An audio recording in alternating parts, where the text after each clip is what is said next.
Good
morning, good morning, good morning, everybody. Good morning. Let me know if you can hear me. Uh-oh. Okay, I can hear. Good morning, everybody. I hope you guys are doing well. I hope you guys are doing well. I hope you guys are doing well. Good morning, good morning. It's finally Friday, child. It's finally Friday.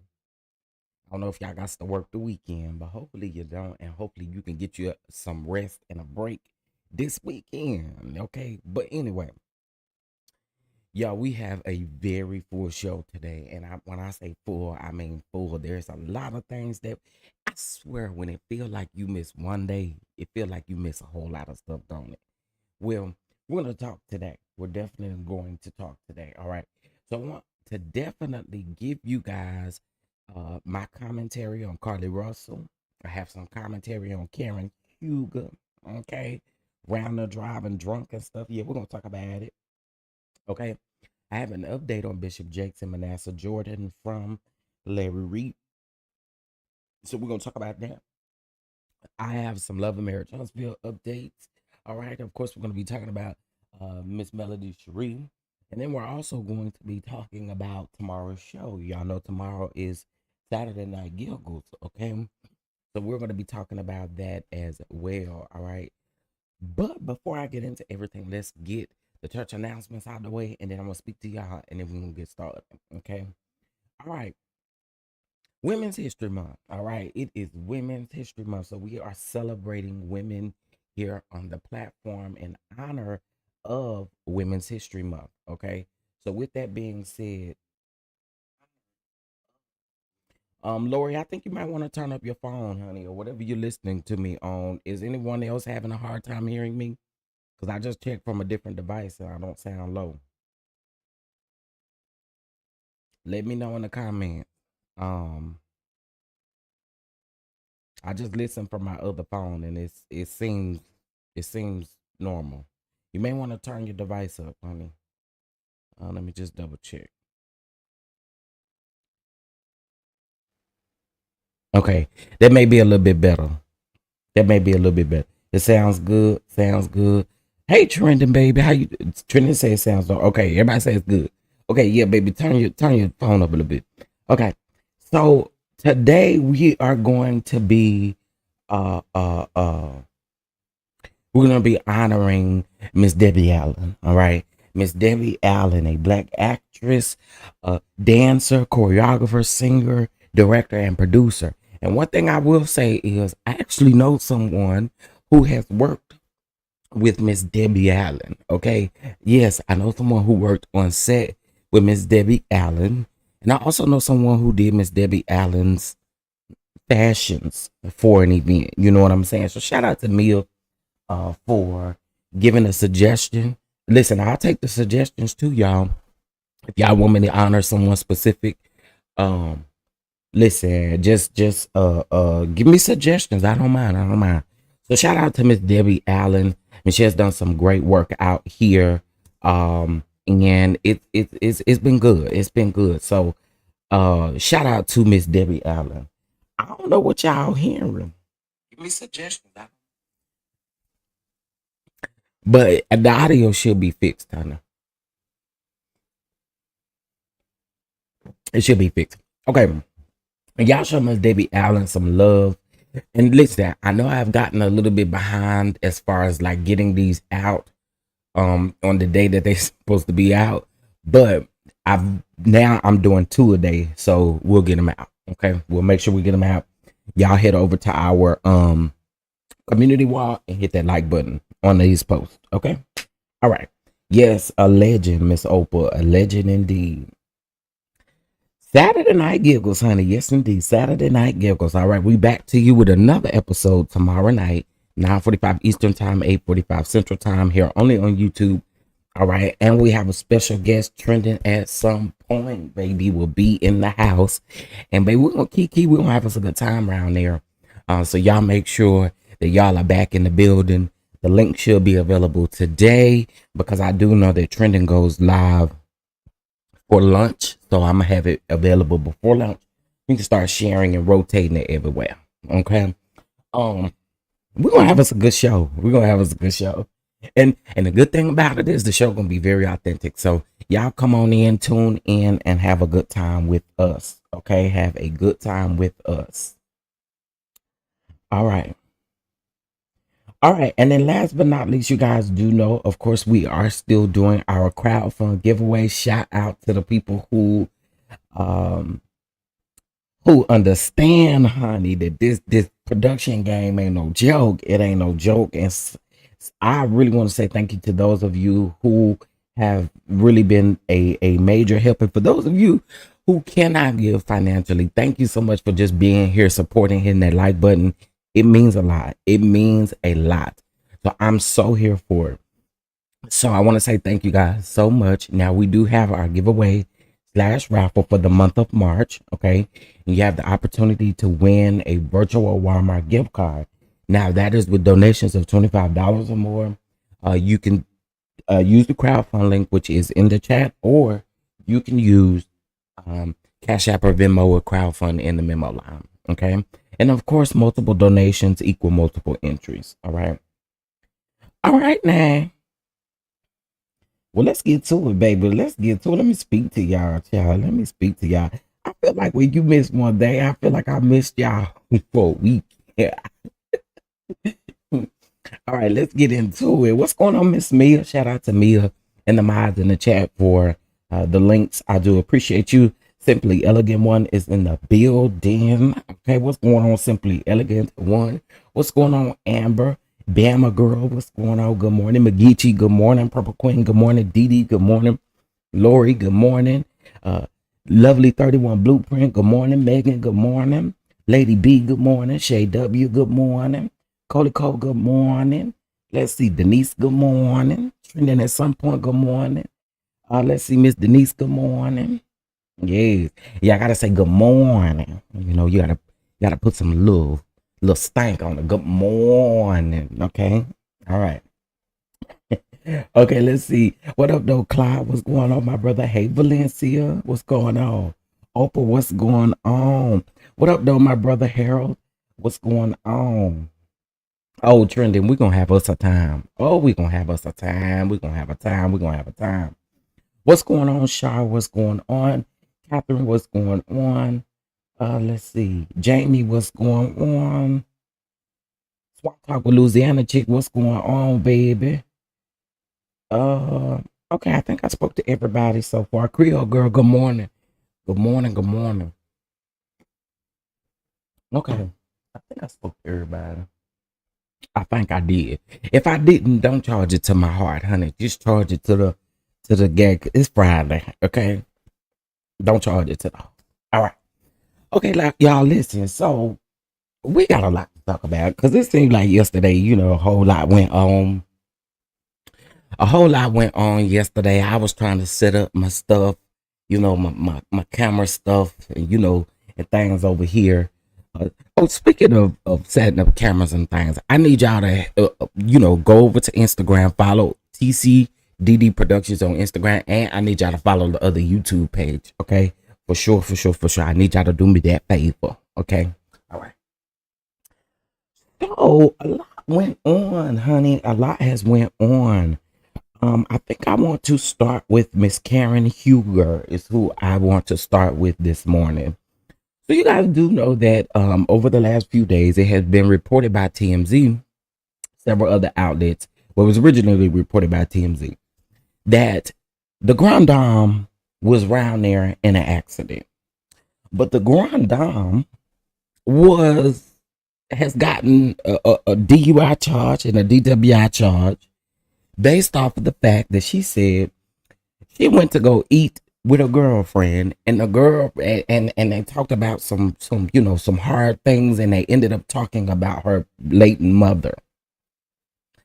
And she said she was crying and saw a car coming down the other side of the road, and it was about to hit her head on, and she swerved and going up. Well, Karen, I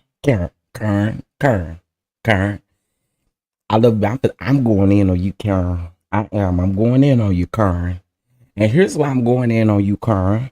I went in on Tiffany Haddish.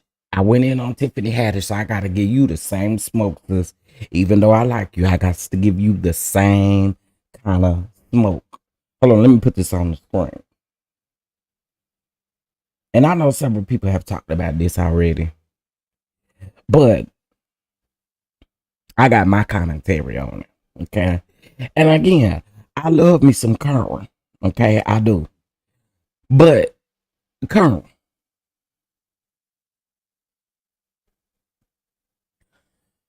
there should have been no reason why you are using your parents' passing or using your mother's passing as a crutch to drive under the influence. We're not doing that. Okay. Now, some people are a little triggered by this because of the simple fact some folks have lost family members. Listen, I told y'all my grandfather was unalived by a drunk driver. Okay, so I don't play them type of games. If you that toasted, you that wasted, maybe you need to call you a Uber. You need to call you a Lyft. You rich, honey. A car, you got the coins. Next time, first of all, I don't understand this. There are car services outside of even Lyft and Uber that you guys can use, that you guys can schedule, that you don't have no problem with, and y'all choose to drive under the influence, knowing you done had some drinks, car, and then you want to get up here and lie to us, lie to them TMZ people about the fact that you was drunk. Karen, you know what? Typically, I ain't really here for Giselle. I ain't here for Robin. But baby, they're going to eat you up, and I'm going to be here for it. Because you do need to hold yourself. You need to be held accountable for this. Granted, you got some citations. You didn't get arrested. But you should be held accountable. Because you could have took someone's life, if not your own, ma'am. It's just absolutely ridiculous. If us regular people can get out here and we got some things going on, baby, I'm not supposed to sit up here and blame this on my mother's death. Time I was crying hysterically. No, Karen, just be real about it. Be real about it. And we know Karen be telling them funny fable lies, okay? But this ain't nothing that you should be lying about and thinking it's funny, thinking it's cute, because other people's life could have been taken. and your own. That's my problem, Opal.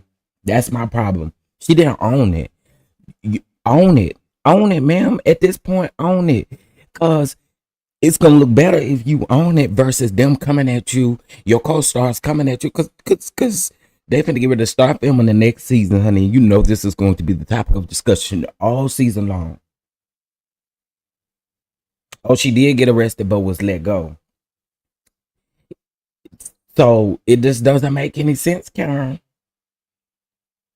Y'all got too much money. Well, at least y'all allegedly, y'all say y'all got too much money in the bank to be doing stuff like this. It just doesn't. It doesn't make sense to me. It just doesn't. Um, I don't like it. We stayed on Tiffany Haddish tell about it, and we're gonna stay on your tell about it. Hire you a dat gum. What's her name? It just don't make no sense. It's so many car services out here for these people. Well, maybe you don't got the corns you say you got, corn, the down. Now they calling her the drunk rundown. So, I mean, okay, let me go read this actual story then, child. Hold on. Because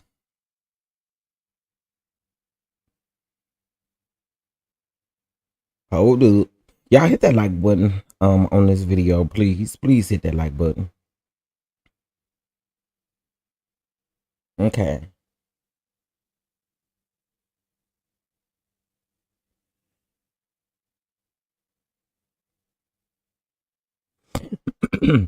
All right. Karen Huger's scary Tuesday night crash seems to have left its mark on the area, and that it did. With the first photo from the scene appearing to show just how close Karen came to disaster. The pics obtained by TMZ show where the Real Housewives of Atlanta star swerved off the road in Potomac, Maryland, leaving lots of skids and torn up grass before slamming into a tree, taking a big chunk of the bark with her. My word, Karen. We've confirmed that these were taken at a specific location mentioned in the court docket that laid out all of Karen's charges and traffic violations. The photos and the video we got give a clear indication of how serious the wreck was, honing in on the point of contact where Karen went off of the roadway, which she says she did to avoid an oncoming car. This after having a very emotional dinner with a friend of hers. Police, however, tell a different tale, with Montgomery County Police Department now offering another update on what they say went down after Karen had her incident. As we reported, the cops told us that Karen hit the median and a street sign late Tuesday night while driving her 2017 Maserati. And we're told now that a security guard in the neighborhood saw the whole thing and called the police. A MCPD rep says that fire rescue and police officers responded to the call with an ambulance, but police say that Huger refused to go to the hospital or be evaluated. Oh, well, we know why you refused to do that, Karen. This is why I'm talking about. You should have just owned it. You should have just owned it. You ain't got the lie now. Let's keep going. Now we're told that Karen Huger was taken into custody and transported to a district station, with police telling us that she was actually arrested and cited for DUI that evening, but wasn't booked into their jail. Instead, they tell us that she was released to her husband, Ray. Karen was also cited for other traffic violations before being released. Huger hasn't addressed the DUI charges yet. The only thing that she mentioned to us on Wednesday was the car was coming straight for her while she was driving, which she says caused her to swerve and dodge it, and explains that this is where the incident took place. Karen, first of all, Mama, you 60 years old. There's no excuse. You're 60. You're 6, Karen. You are 60 years old.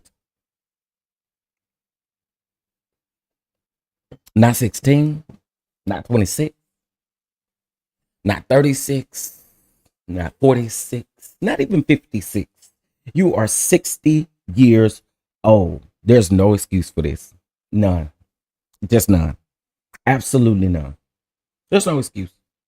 It's just no excuse for it. Um,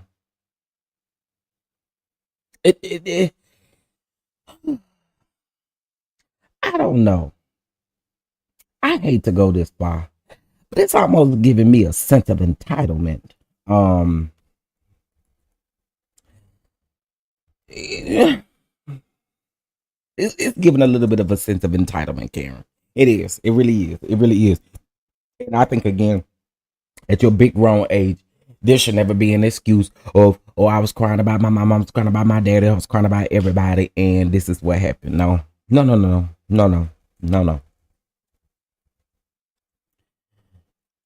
Y'all, anyway, how y'all feel about this? Cause again, this could have been avoided because she could have ruined somebody else's life.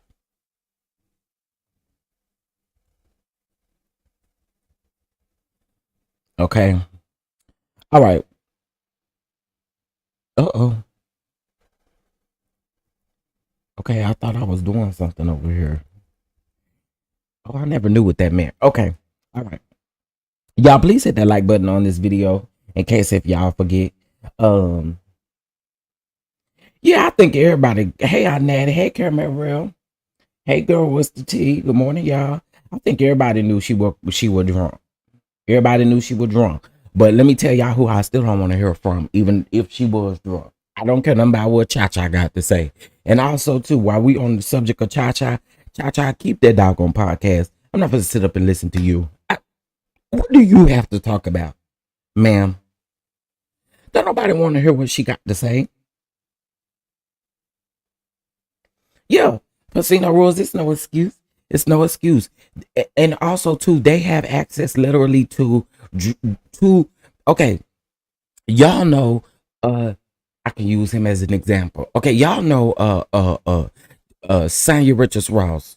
That was on Housewives of Atlanta for 2 years, 2.5 years, whatever she was on. I don't even remember because I really don't care. But anyway, her husband has a car service here in Austin. So that means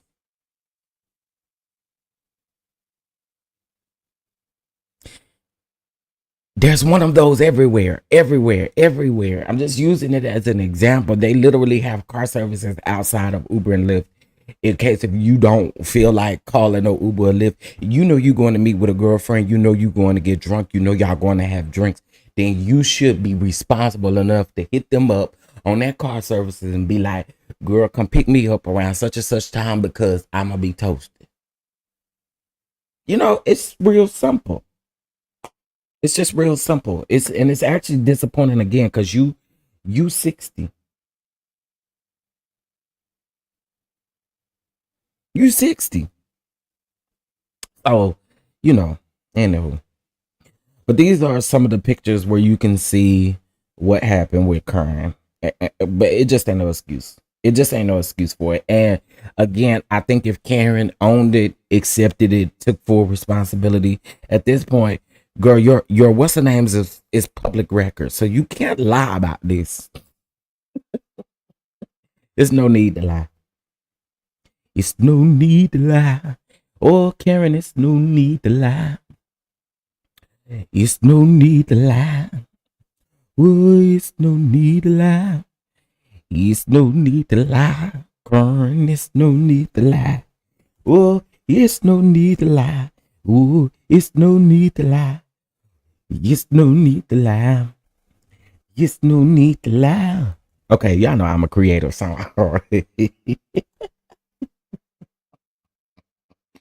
okay. Anyway, let's get into it. Um,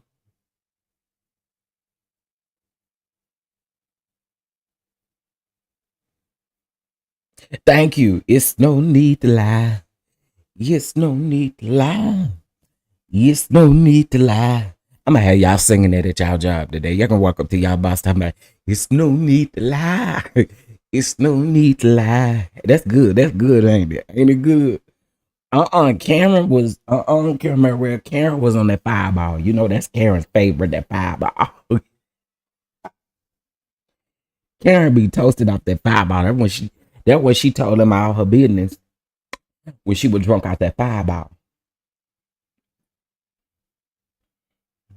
But now for real, this even go for us regular everyday people, honey. The way I see it, baby, I ain't going out and having no drinks and stuff if I can't afford to, come on back home with a service or a friend or something to that sort.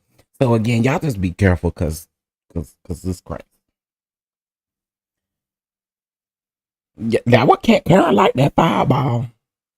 Girl, there was a time where I used to like five, hey, but I've been delivered. I don't do the fireball no more. I don't. I don't do the fireball no more. No, no, no, I don't do the fireball no more. Okay, so I'm not gonna show this full clip because I don't want them to be over here talking bad, talking bad it. Okay, so we're gonna do this right here. Now, y'all. So Luminel over there, Luminel Pluma. Okay, y'all know his dad is a bishop over there in the Church of God in Christ. But Luminel Pluma, okay, the CEO and the founder and all of that, the Zeus Network, child, they are announcing a new show. Now, this show is supposed to be based off of somebody paying $50,000, or they gonna get a $50,000 makeover in their mouth. Okay, I'm sure y'all still gonna find a way to fight on this show. Prove to me different. Prove to me different. Somebody probably gonna knock them $50,000 teeth out of somebody's mouth. That's what y'all do over here. That's what y'all like to do. There's never gonna be where you offer me enough money to get up here and let y'all bust my face all up. Okay? Teeth included. I'm just not gonna let you do it. It ain't enough money in this world. Okay? But they is over here claiming that they got a new positive show coming out about teeth. Girl, girl.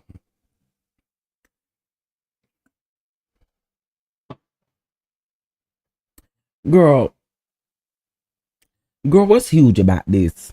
What's huge about it? Cause y'all still gonna be fighting, spitting in folk face, just doing all kind of stuff over there, ignorant and things over there. That's it. That's all y'all gonna be doing. Yeah, right in the mouth. They gonna get busted right in the mouth. That's what they do over there. You mean to tell me we gonna see something real positive?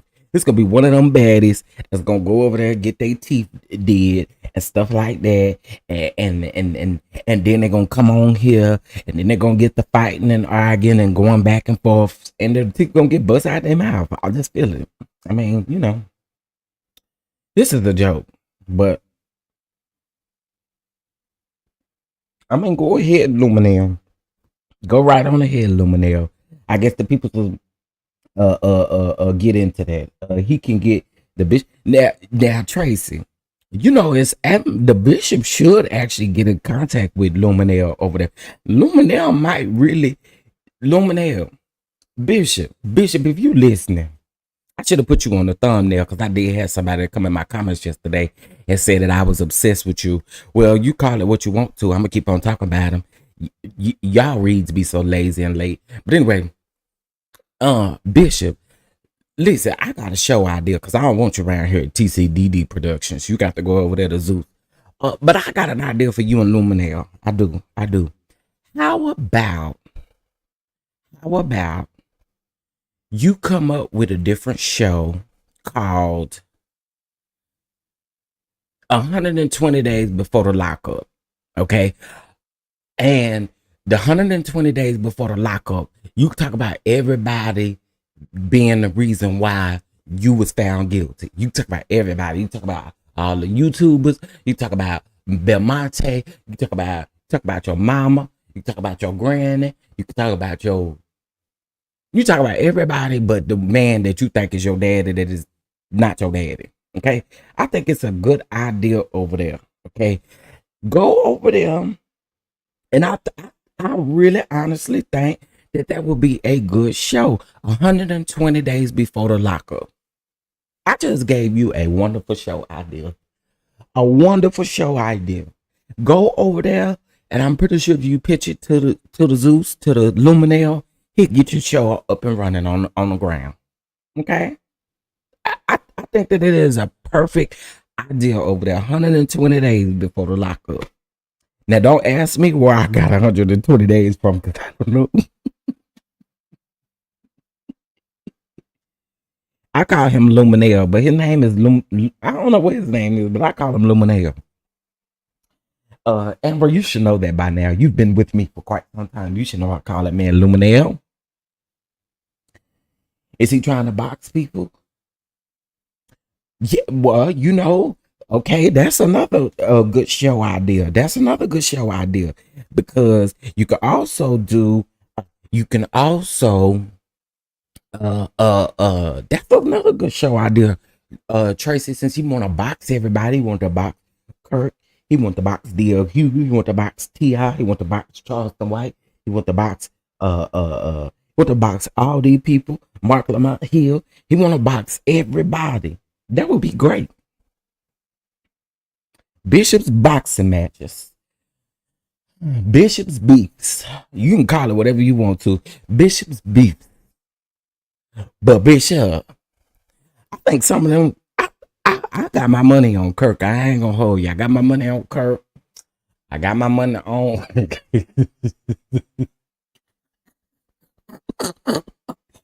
from Bishop's prison boxes. I'm just saying, you can go over there and get you the best deal over there with Zoo Trash TV. Okay. And let me tell y'all, you know what's crazy to me? It's crazy that Zeus, Now That's TV, all these people. I want to first of all say I'm not hating. I'm not hating at all. But it's so crazy how those platforms with violence has grown so large, where the platforms that don't have the violence are not doing as best with the views, or whatever the case may be, or not getting the same support. And you would think it would be the opposite way around, that people who aren't as violent would be getting the support. But the violent ones are getting the support, they're getting sponsors, and it's so crazy. But baby, I'm not selling my soul out. I'm not selling my soul out for nothing like this. You know, the big people's up there coming down, like the P. Dennons and them, yeah, they coming down. They coming. But no, in real life, if y'all paid attention, it does seem like the Now That's TV, the Zeus, there's some other ones out there that just got started. Okay, for instance, I think that this one day Ray J got coming out. They got a show coming out with Ray J on it, and they fighting on that show too. To me, it's like, my God, y'all literally wake up every day talking about, I'm gonna bust such and such up in the face, and they gonna bust me back, and we just gonna be fighting. I don't understand that. I don't get it. I don't get it. But guess what? I ain't giving up. I ain't giving up. You got to find somebody else for that. I ain't giving up. I'm gonna keep on going. I know y'all like the drama. I know y'all like the best. And I know y'all like to see all that fighting. And y'all just don't want to tell us. But again, they sit out. They love all that fighting. They love all the violence. They don't matter what it promotes to the community or anything like that. And I refuse to be that. I refuse to be that one. I do. I refuse to be that one. Um, Me too. Me too, baby girl. 1981. I can't do it. It's just not enough money in this world that would allow you to bust me up in my face, and we fighting every day. It's just not enough money for it. It's just not. It's not. You would have to pay me millions on millions on millions on millions to be sitting there busting up my face. Period. Whosoever. I know that's right, Harold. I'm not selling my soul out. I'm not. I'm gonna be like Cat Williams. I ain't selling my soul out.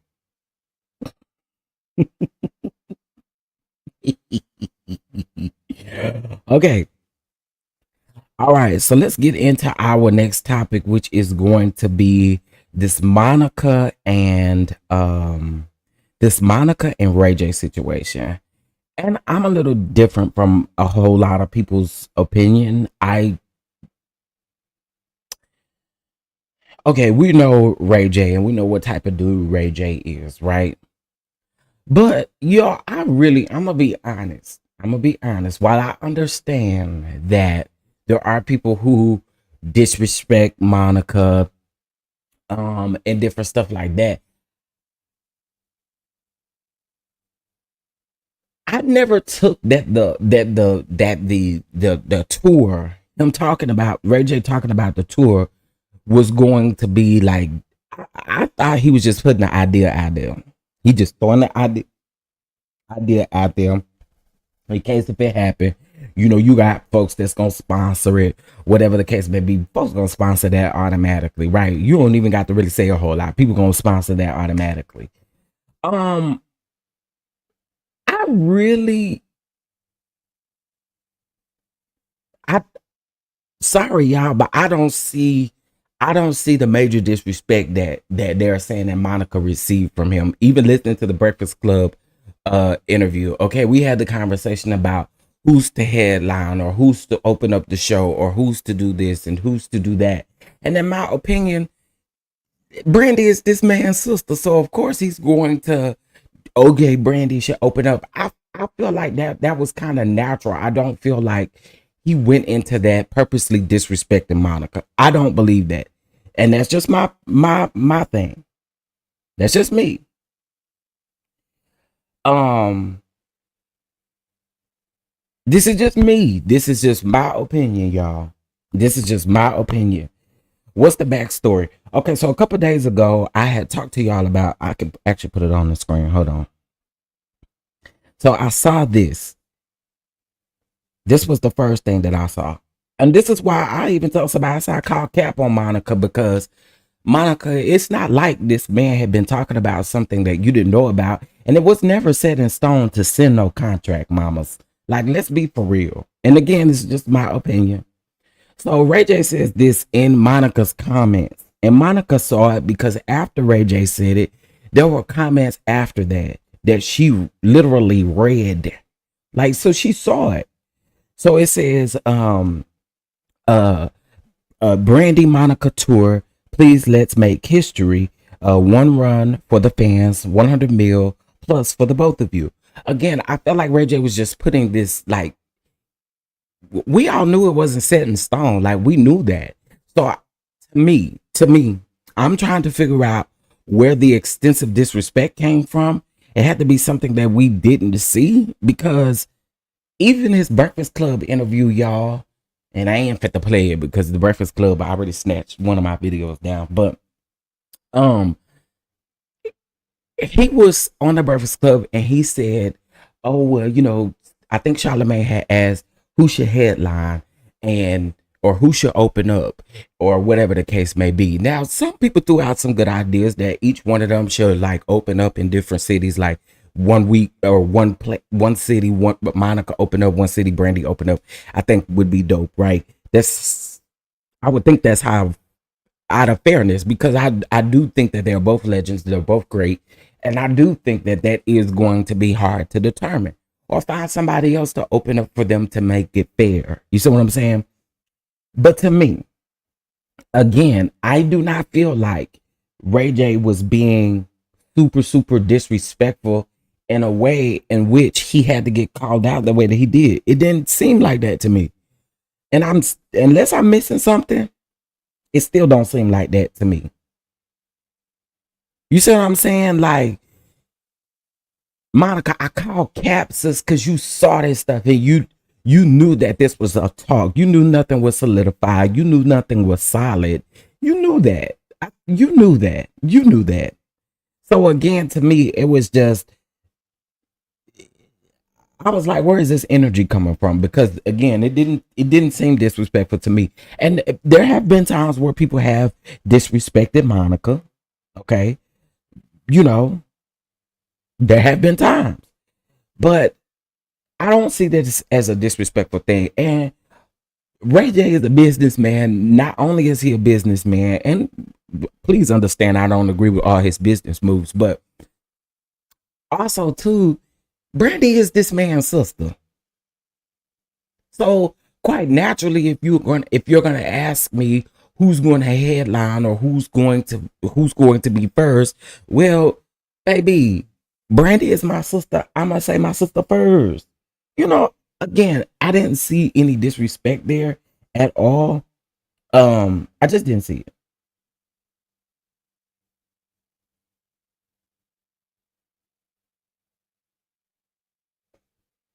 I just didn't see it. Hey, sweet essence, what's going on? Let me see.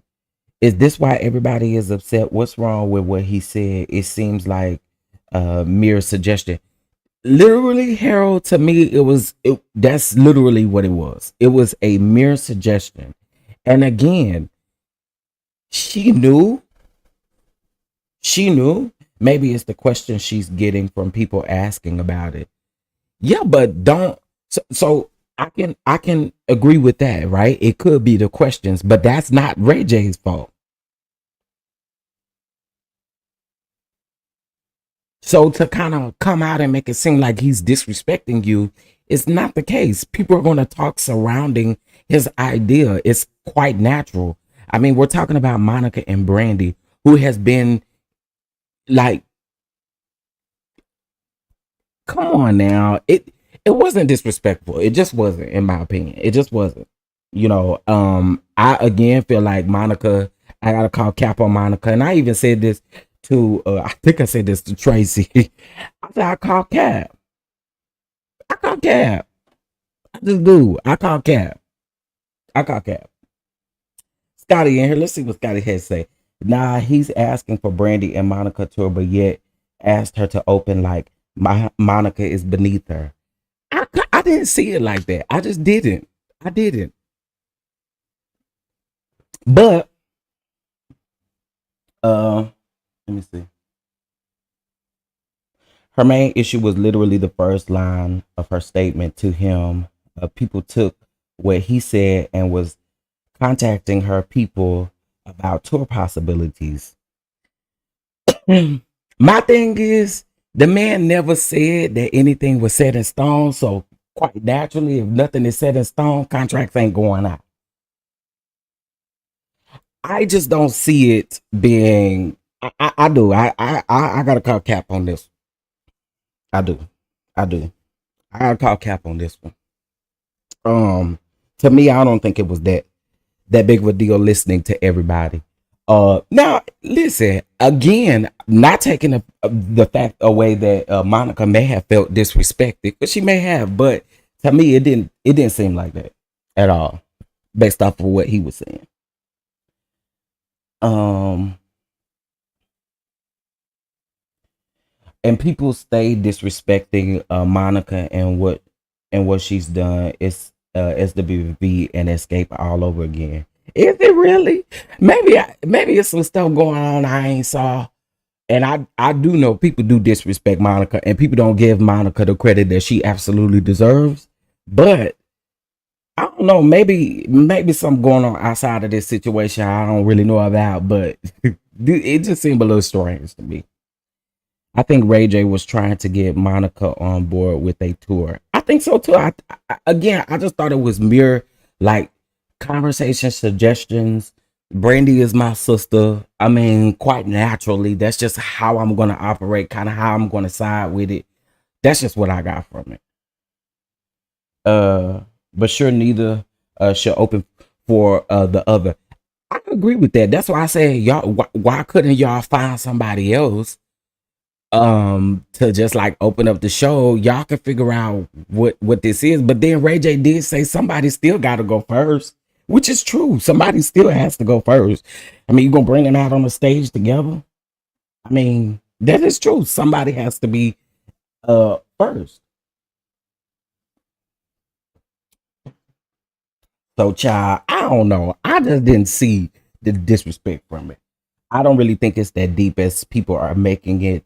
They can take turns opening for each other. To me, Monica had an attitude during the verses with Brandy.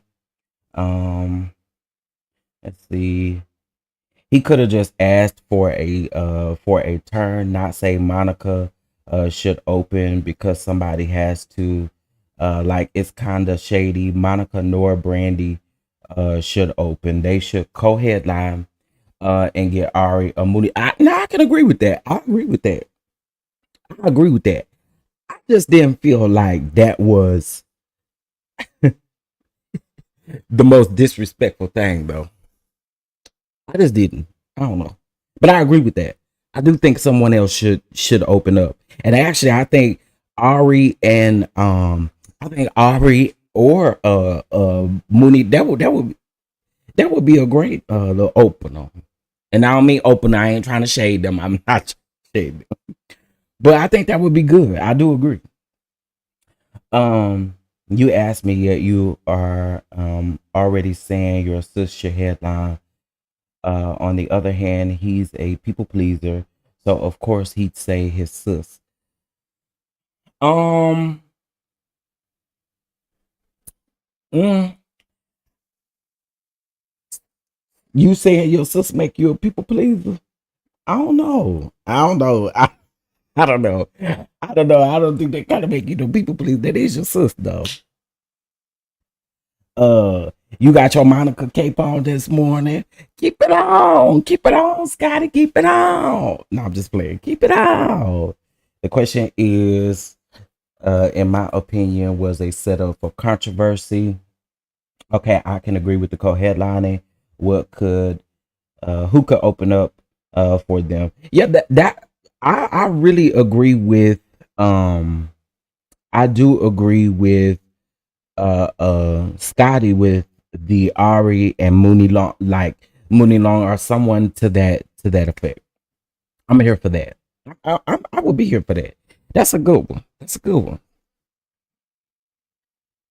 And maybe Ray J could have said like, "Hey, maybe somebody that we want to give an opportunity to, one of these up and coming baby. You could even get what's her name? What her name is that got the fine husband, and she fine too. What her name is?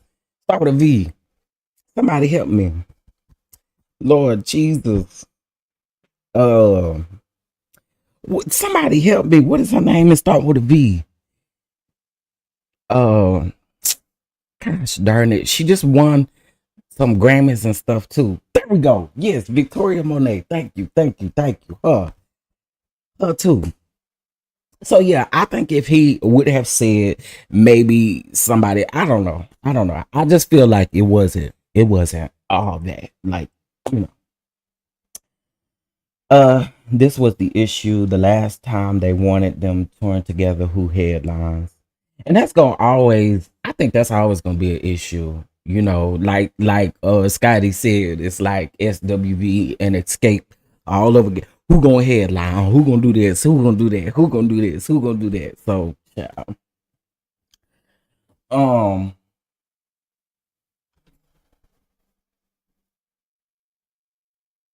it's also the history of Brandy versus Monica that makes it look shady. I mean, true. Oh, Coco Jones, yes, absolutely.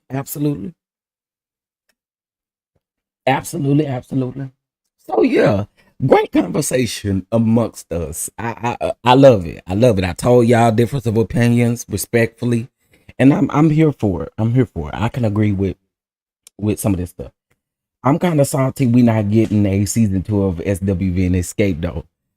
You know, when I first saw that, I had sent it, and then I thought about it, and I said, "How is this going to happen?" Because if Tasha ain't gonna be there, baby, where the mess gonna reside? Where was the mess going to reside? Now I will have y'all know that I do have some. I have heard through the through the through the through the through the through the through the through the through the people that they are both working on projects from what I hear, but they're their own projects from what I understand. Escape and SWV. Again, don't I'll say allegedly because I don't know how true that is, but I heard that they're both working on something separately. Scotty said, let's not even bring that up. But it's so crazy because I mean, if Tasha wasn't coming back, what show do we have? What show do we have? Okay, if Tasha wasn't coming back, if the fifth member wasn't coming back, what kind of show were we going to have? And then Tamika ain't talking to Tasha because Tasha don't have no plans on paying Tamika her money back. Okay, and I tell you at this point she owed Tamika 50,000 at this point. All these years she done had to wait on that money, baby. Yeah, Tasha got to be on there. Tasha has to be on there, or there's no point. Okay, there's no point. There's no point. But I have you know. Now, since Scotty is in here, I have y'all know something. Y'all know why I was so happy that was coming back. Y'all, when that show was on last year, that was the most money that I have made on YouTube. That was the most money. The bishop said we make millions behind him. No, sir, not even close. But I tell you what. SWV and Escape made me 100 there, baby. They made me 100 there. I had about $100 in my pocket from talking about them. Okay, I had about $100. They was good to me. They was good to us. Let's say that they were good to us. Good to us. I don't know what it was about them videos, but them videos seem to have paid better than any other videos. So YouTube was lit. When they was when they was on TV, it was lit. Oh, I had my biggest check. Listen.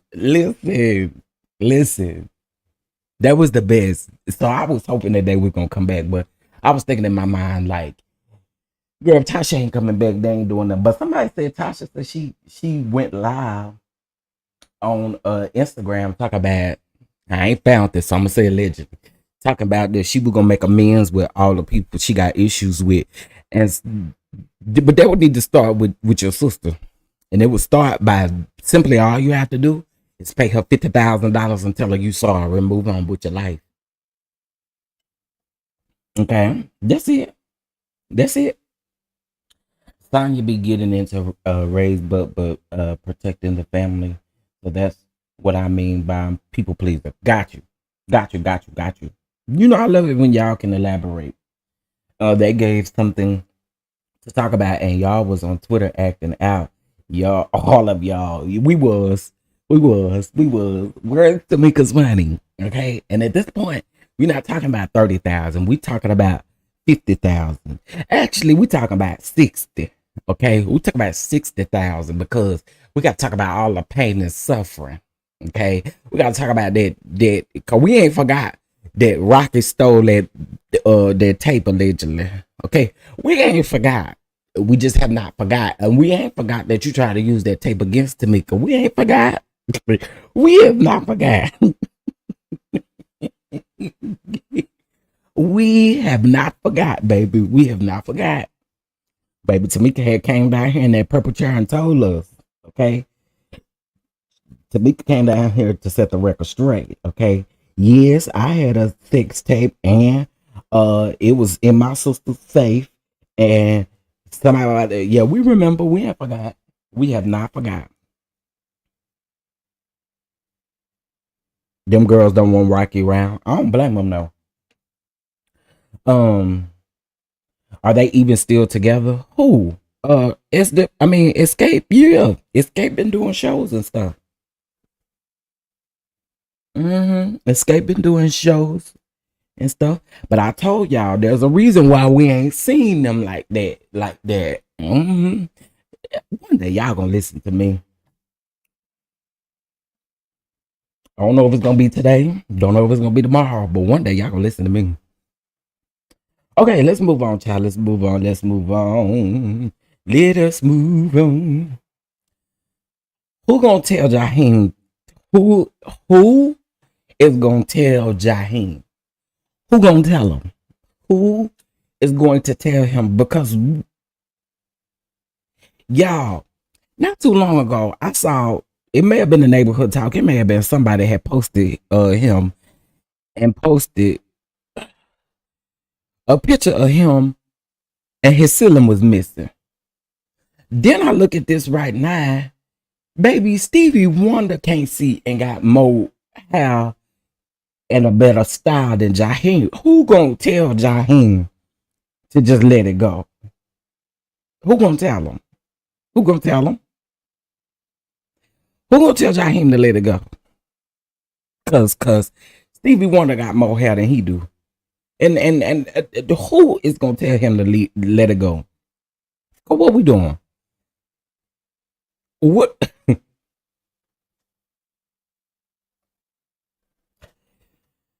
Somebody need to call Jahim on the phone and tell him, baby, if Stevie Wonder got you beat, baby, you need to just let it go. You need to let it go. Please let it go. Just let it go. Let it go. When I first saw that picture of him, I thought it was fake, y'all. I did. Until I saw this and I said, no, baby, this is real.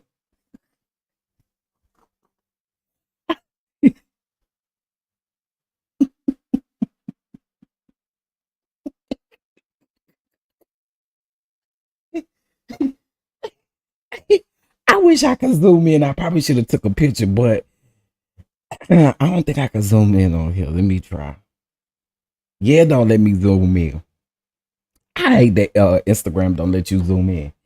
But oh, you know how you can zoom in on your phone? If you watch it on your phone, just pinch the screen and you can zoom and pinch the screen and you can zoom in on the screen. I mean, it's still kind of hard to see, but I mean, you can zoom in a little bit. But his whole ceiling is missing. Okay. Pull up to the scene with my ceiling missing. And that's exactly what he did. He pulled up to the scene and his ceiling is definitely missing. And again, as I stated before, if Stevie out here doing better than this, you got to let it go, Jahim. You got somebody get Jahim what's her name? Jahim need to go to therapy. Okay, you went from braids on your ceiling to your ceiling actually missing. And normally he got on hats, as y'all can see. He normally got on hats. Okay? Or post these old tired pictures.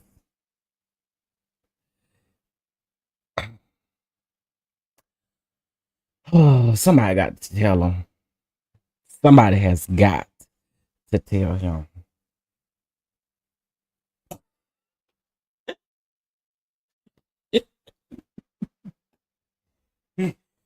Oh, Jesus.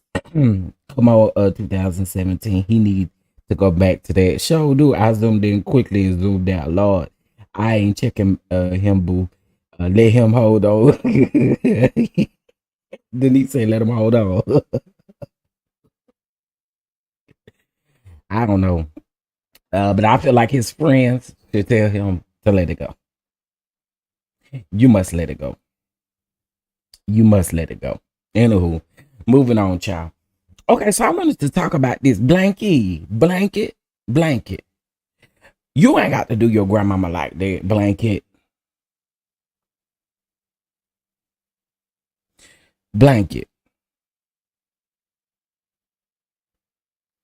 Let's get into blanket, y'all.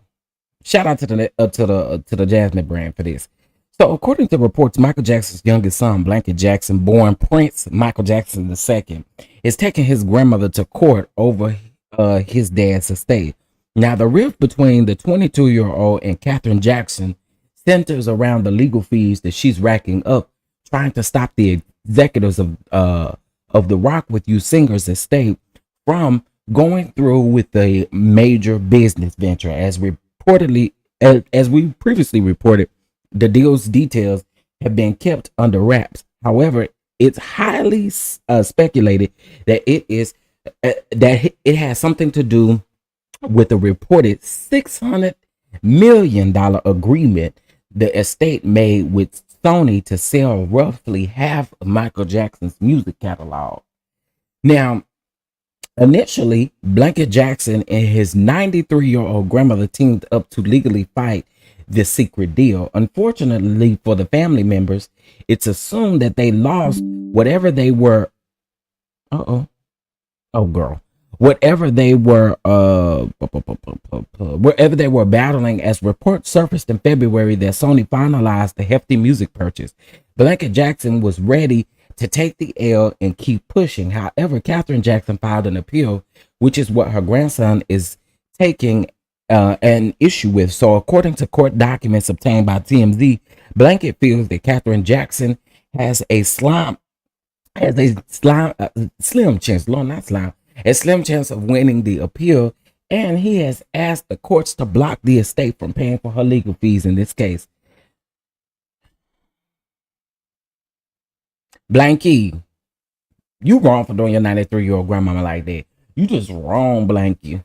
So Blanky also argues that continuing the legal battle would not benefit the trust's beneficiaries, including himself, and could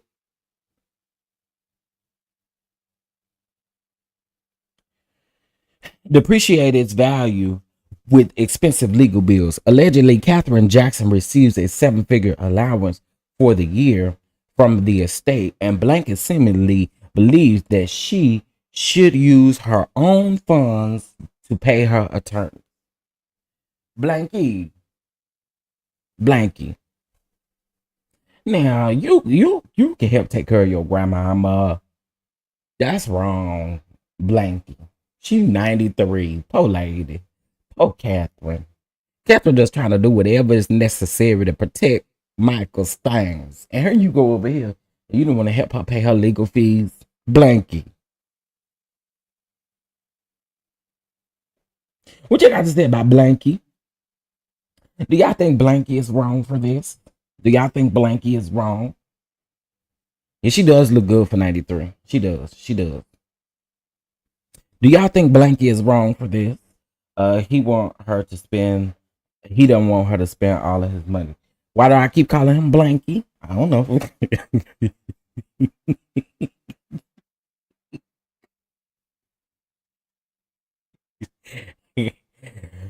Do y'all think Blanky wrong? I do. I do. I do. But I get it too, because also too, you're saying that you want her to spend her money. I mean, and honestly, I don't know. I don't know.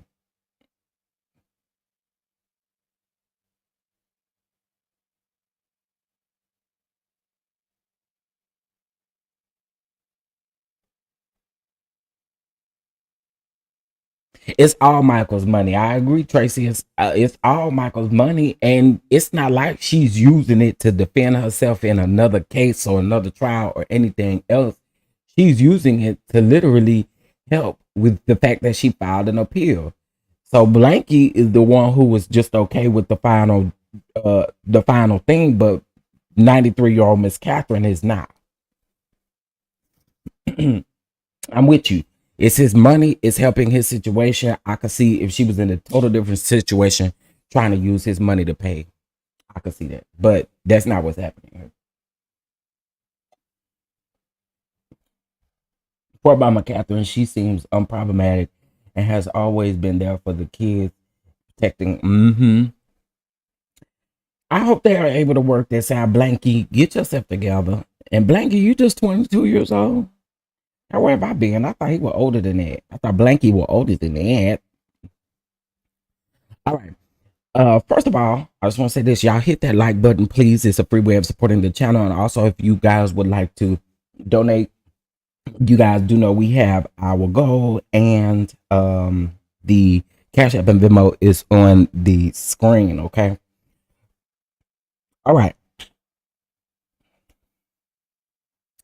I want to talk about this because I feel like a lot of our black people need to talk about this.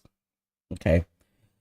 So I found this interesting. So this was on site, and it says the woman gets emotional expressing how her mother put bills in her name as a teenager, and how it affected her, or how it affects her now at the age of 28. I think a lot of black parents need to hear this because this has been something that, and I'm gonna say black because we black. Okay, I don't know what the motherfucker over there do. I don't even care about them and what they do. I care about us. This has been something that they have been telling y'all for years as black parents that y'all should not be doing because your children have to grow up and live with this. You using their information to put bills in your name because you can't get approved for no bills. Okay, pay your bills. You know, this has happened to me. Uh, yeah, it has happened to me, and I'm quite sure it has happened to several of you in the comment section. You know what I'm saying? But this is the type of stuff that I'm looking for. We just cannot be doing this. This should be, we should have been done with this. We just should have been done with this. Because again, when we get older, try to buy a house, buy a car, buy this, buy that, baby, they is pulling up them old bills that you ain't paid for, that your parents ain't paid for, but put in your name. Okay? Stop doing this. Just stop. And pay your bills. In your name. Okay? Not in other people's names. Not in your kids either. Pay your bills. Okay? Just pay your bills. Pay your bills. I don't even care if you're responsible enough to pay your bills. Just stop. Okay? Just pay your bills. I'm confused. If you are a minor, will they not remove that from your credit? They don't care. And do you know how much work you gotta go through to get that removed? They don't care. They do not care. Baby, as soon as you 28 years old, you try to get a what's a TXU electric bill, baby. Let me come and tell you now because 12 years ago, you didn't pay us the $900 when you moved from one address to the other address. You'd be like, girl, and how I get a $900 bill? Like, how? Parents, we got to stop doing this. Grandparents, everybody, stop it. That's not fair. That is not fair. That is so not fair. I have said this time and time again. It is so not fair to your child, and you want your child to have to live life how you've been living life, and I don't think that that's fair whatsoever. Give them the opportunity to do better than what you did. I'm just saying, keeping it a buck. Give them an opportunity to do better than what you did, and putting stuff in their name ain't it. It just ain't it. I agree. Stop it. It's totally unacceptable. Yeah, and again, it's not fair. It's not fair. It's just not fair. Because again, they're not as eager to take this stuff off of your record or any of that stuff. Like they're not eager to do that. So don't put your TXU bill in my name because you can't pay no $500 deposit. That's your business. Okay, baby. Call the insurance company. Baby, my insurance $9,000 a month. Why is it $9,000 a month? Well, your mama. See, we're not doing that. We're just not doing that. And I know we know somebody who's done this. I know we know people who have done this. Good morning, St. James. What's up, my brother? Our youngest two still young, but they will be set too. See? And that's what I'm saying. Like, if you were setting it up is one way, but to put this stuff in your kid's name and don't pay the bill or don't pay knowing that you put this in your child's name, I think it's so whack. It is so whack. It is so whack.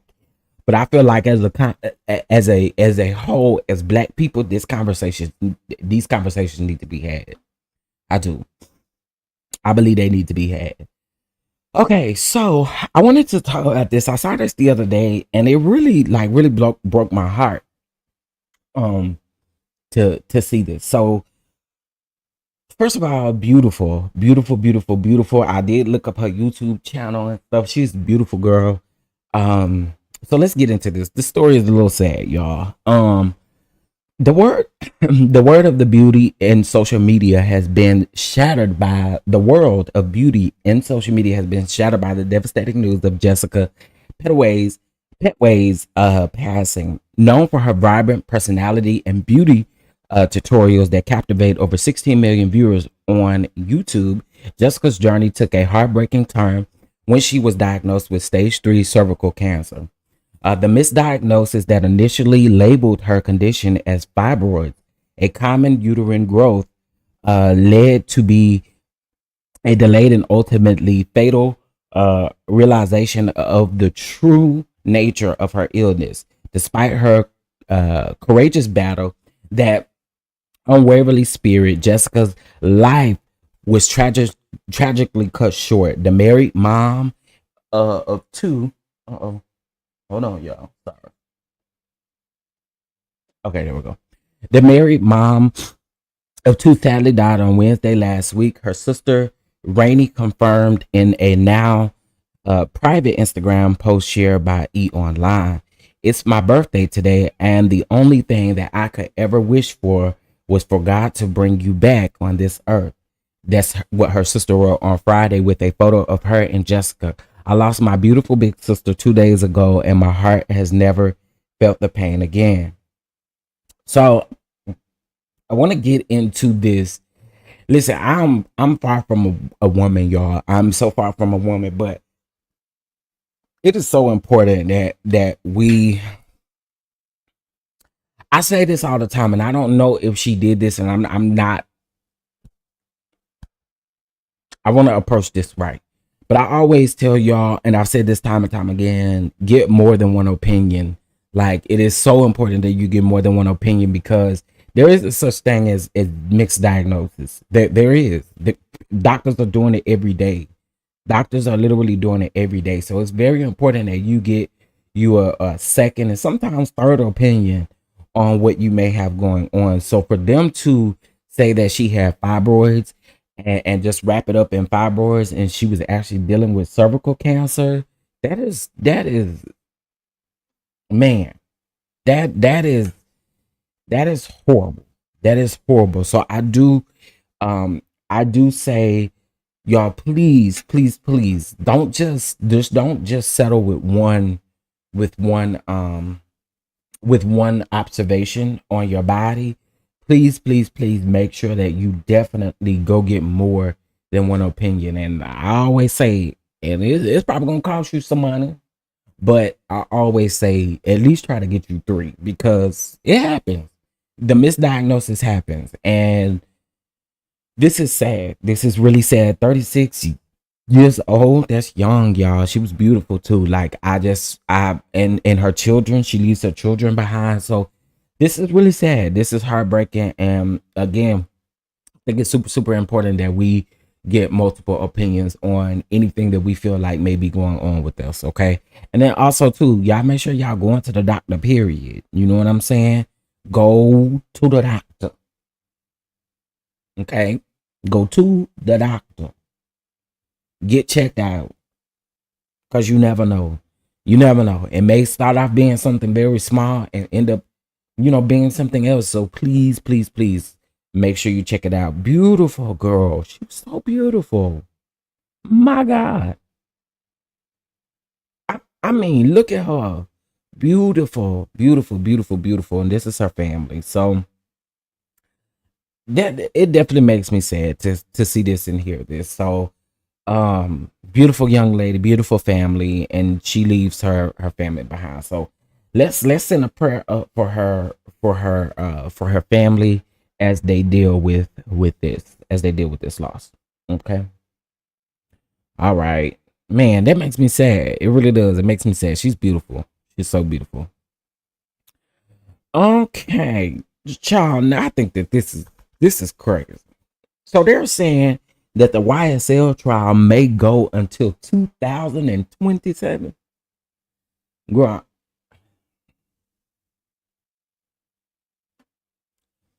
girl, this is one trial that must go down in history.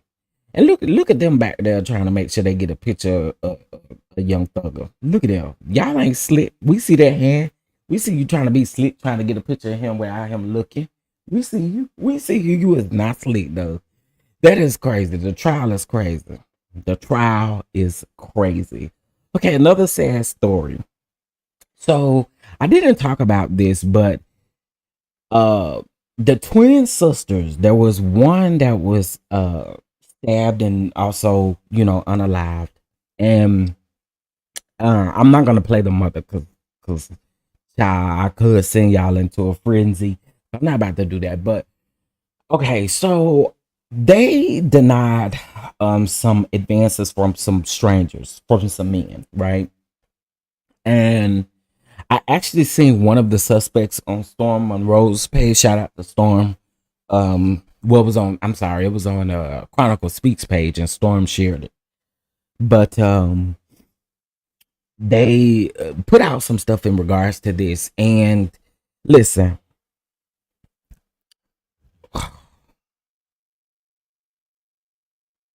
all they were trying to do was protect themselves and not go there. And one of them has been alive. And I know it has to be hard for the mom, for sure. It has to be hard, and it got to be hard for the twin sister because you your twin sister's life was literally taken in front of you because you chose to think about yourself and told them no. It's sad. It is so sad. It is sad.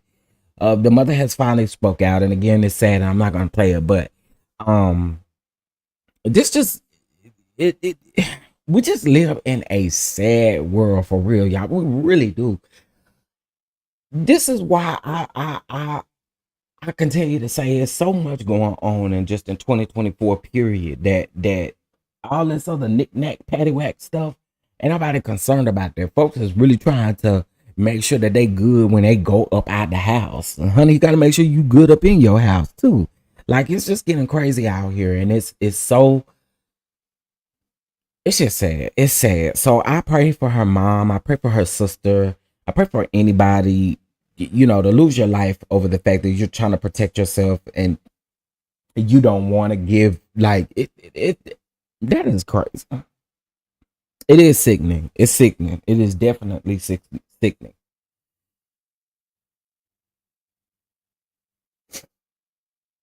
Okay, I saw what some of y'all were saying about y'all's fibroids.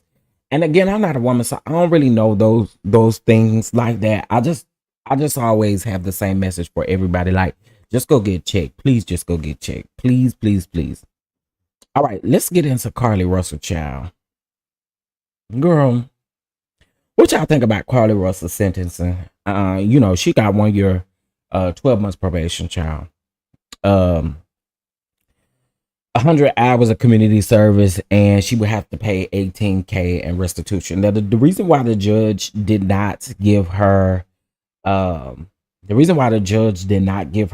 jail time was because the judge stated that it would be a lot of government's money put in to put her in jail. Okay, here's the issue that I have with Carlie Russell. We're currently talking about Mahogany Jackson um from Birmingham, Alabama, who actually really was kidnapped, held against her will.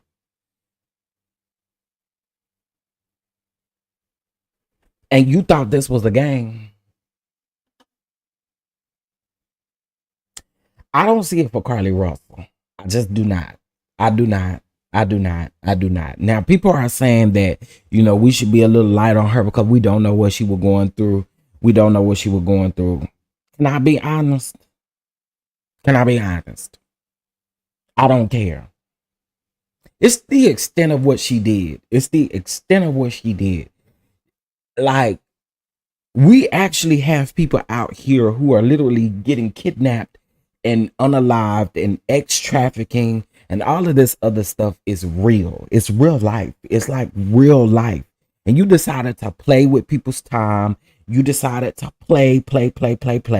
And I think in this particular situation, I felt like you should have did some type of time. I do. I feel like because I feel like, to me, this is like a slap on your wrist. Again, we have people out here who didn't make it home, and you play with the people's time. Here we are still searching and looking for missing kids, and you got to play with the people's time. And I would play with yours. Okay, 100 hours of community service, in my opinion, ain't nothing.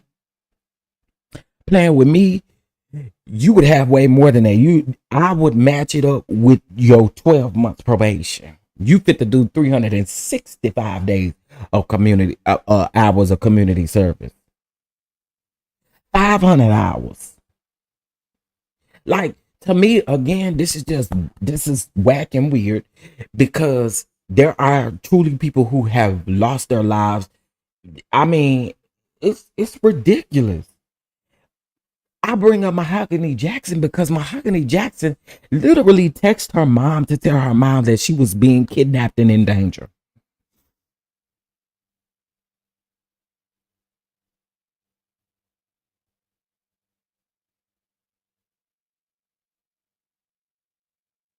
I don't like this. I don't, and I don't see it for Carlie.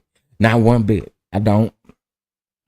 And to me, you just gotta slap on the wrist, and this is privilege. Just like your parents didn't have trouble hiring 3 attorneys, your parents is not gonna have trouble paying that $18,000 back either. I'm not gonna play her statement. I'm gonna get mad all over again because this is some bull crap, in my opinion. Again, it's just bull crap. It probably is because it's her first thing. And then she also says, "Oh, I went and did this and this." No, no, no, no, no, no, no, ma'am, no, ma'am. What I'm thinking about in my head is the fact that these people were out here really searching for you. When they searched for Mahogany, baby, they found her. She was on the live.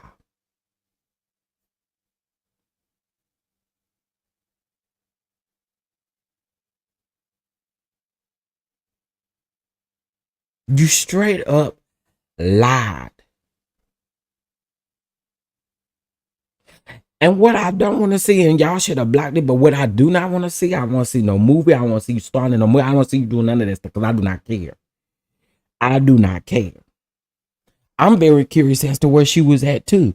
And somebody had asked, I guess, her attorney during this press conference, where was she at for those 48 hours? And again, she still hasn't answered the question. So since you can't answer the question and solidify where you was at, you've already been sentenced to these things. Tell us where you was at. Talking about when her mental health get corrected, then she'll be able to speak on it. Girl, get out of my face. Cause see, another thing y'all not about to do is play with folks' mental health. So I'm talking about, oh, well, when she's done with her mental health. I'm sorry. I'm sorry. But if the mental health issue you dealing with is being a narcissist and being a liar. Period. That's just it. To me, that's just it. That's it.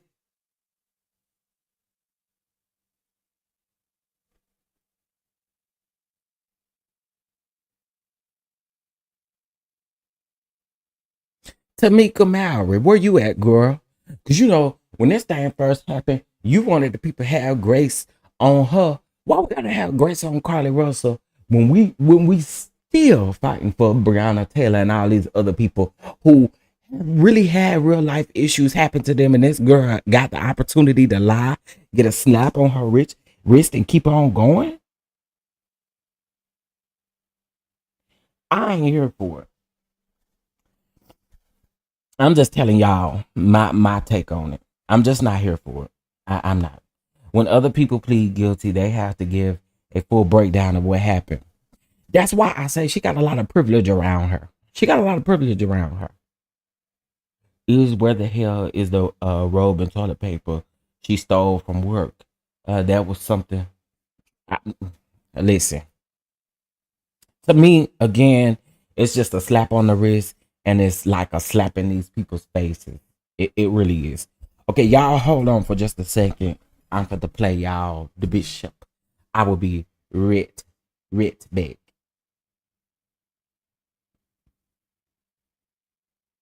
Present you as he turns. This great leader Apostle Lamar Miller Whitehead. Come on.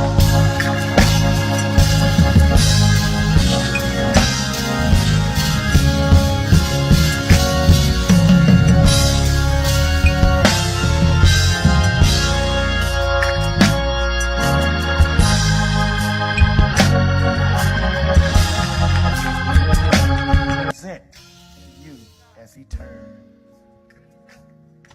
This great leader, Chief Apostle Lamar Miller Whitehead. Come on.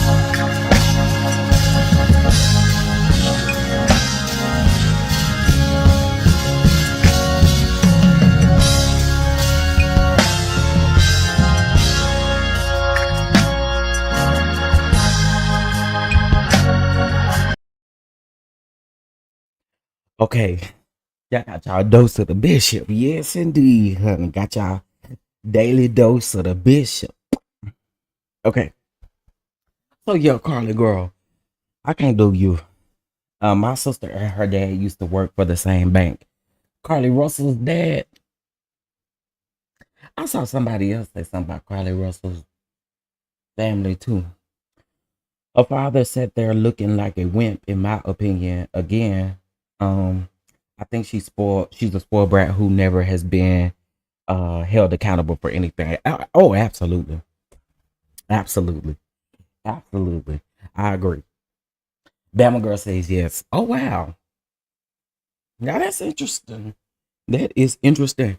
Okay, so I do have a few Love and Marriage Huntsville updates. As we can clearly see, I think everybody has talked about this, that the women of the cast is on a vacation. I say when you guys to film, baby, it is never a vacation because you still working. You still working. You still working. So the women's is over there. Now, the other day in our Patreon, we talked about, and you got to be in the Patreon to get the full exclusive, but we talked about the slow ho. Y'all know Ariana, the slow ho, was definitely talking about the Eminem kids, and you know, people went in. I went in on them. I did, because you slow and you need to quit talking about folk kids because you think people don't pick up on what you're doing and what you're saying at all. Now, have y'all to know that they are almost done shooting the first half of the season.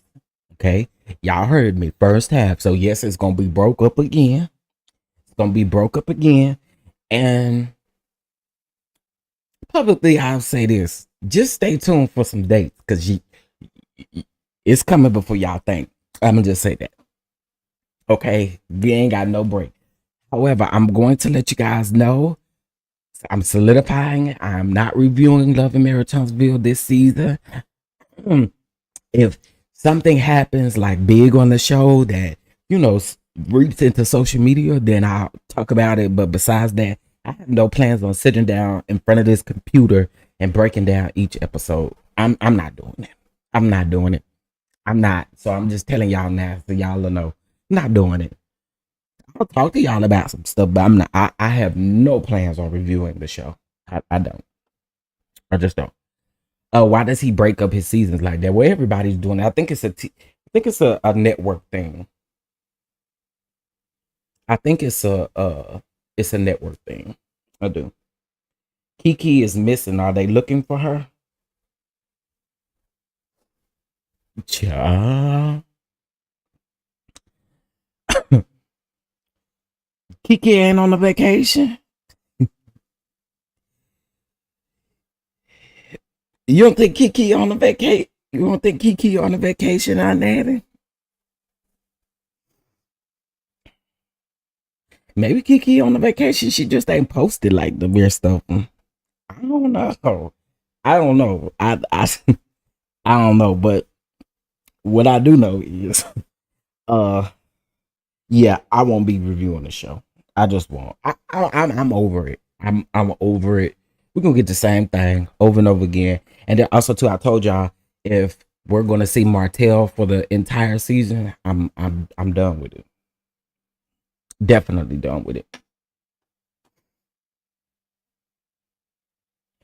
Okay. Don, you messy. Damn messy.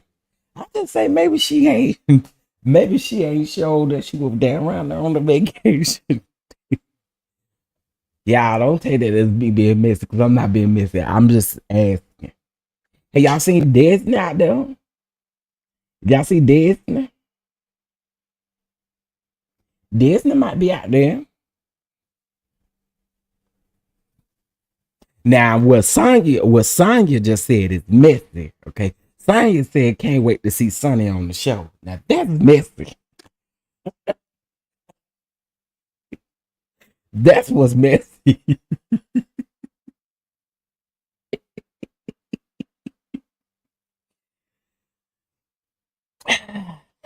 Patreons, y'all already know. Y'all already know because we didn't have these conversations. Patreons, just think back. Just think back, okay? Just think back. Just think back. Just think back.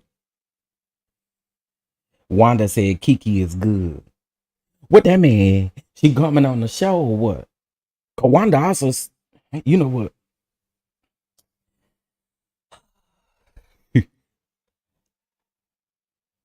I'ma do good. I'ma do good because I know I'ma get got if I say something about Wanda. I'ma get got. So I'ma do good and I move on.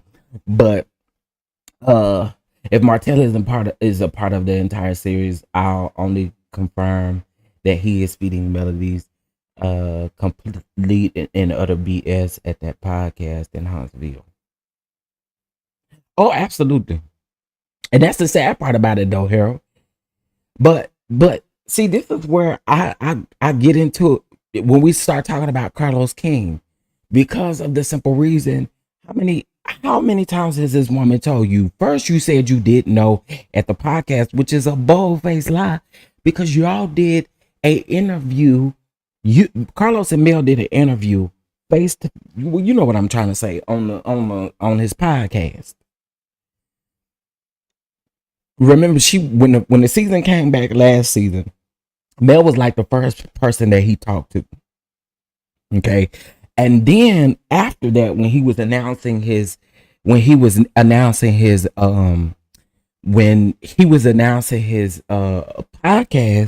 and he did that live with Mel hinted at some things then. So for him to say he don't know what she talking about is such a fake and a lie. Like, bro, stop. I need to go back and watch Patreon.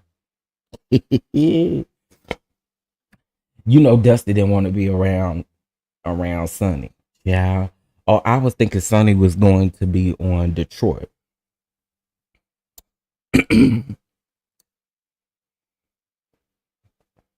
Well, Tracy, I'ma just say, well, now. That's how I'm gonna answer that. Well, now. Uh, yeah, I was about to say something about Wanda, but then I'm doing good again. I'm doing good again. Where's the DonDons at? Cause y'all know I could go in on that lady. But here's what I will say about her. Um, when it comes to Kiki, I won't be sitting up listening to nothing Wanda got to say about Kiki. Why is y'all listening to Wanda talk about Kiki, the niece that she put out all that business about, the niece that she has clearly no respect for, the niece that she just, yeah, I don't care what she got to say about Kiki.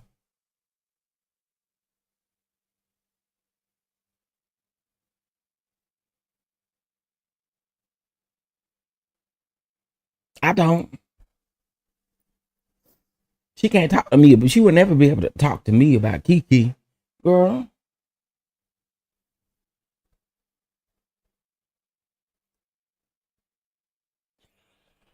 Okay, I ain't going in, Bama girl and simply elegant one. I'ma leave her alone. I'ma leave her alone. Okay, I'ma leave her alone.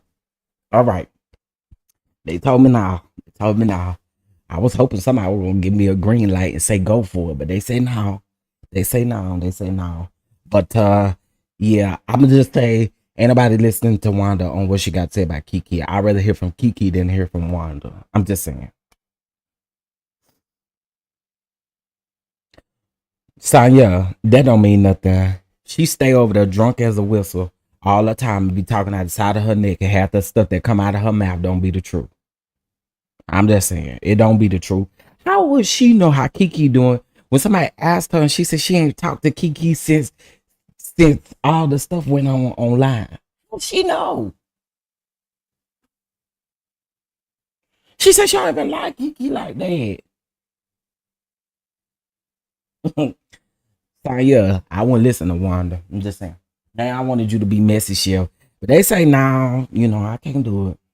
I can't do it. I can't do it. Okay, so let me go ahead and give y'all an update on this Mannasah, Jordan, and TD Jake situation. Okay. I know what some of y'all thinking. So Larry Reed did a video yesterday. I know some of y'all like, he probably should, just be quiet. He probably should just be quiet about it. But so allegedly, I'm gonna just say allegedly. I natty, no, I natty. Allegedly, Bishop Jakes had 7 days to respond to Mannasah. Now, there are, and I'm gonna say allegedly again, there are several people who have said that they don't believe it. Some people are saying that they do believe it. Listen, I'm going to believe it once I see the records dying. I'm just gonna keep it a buck.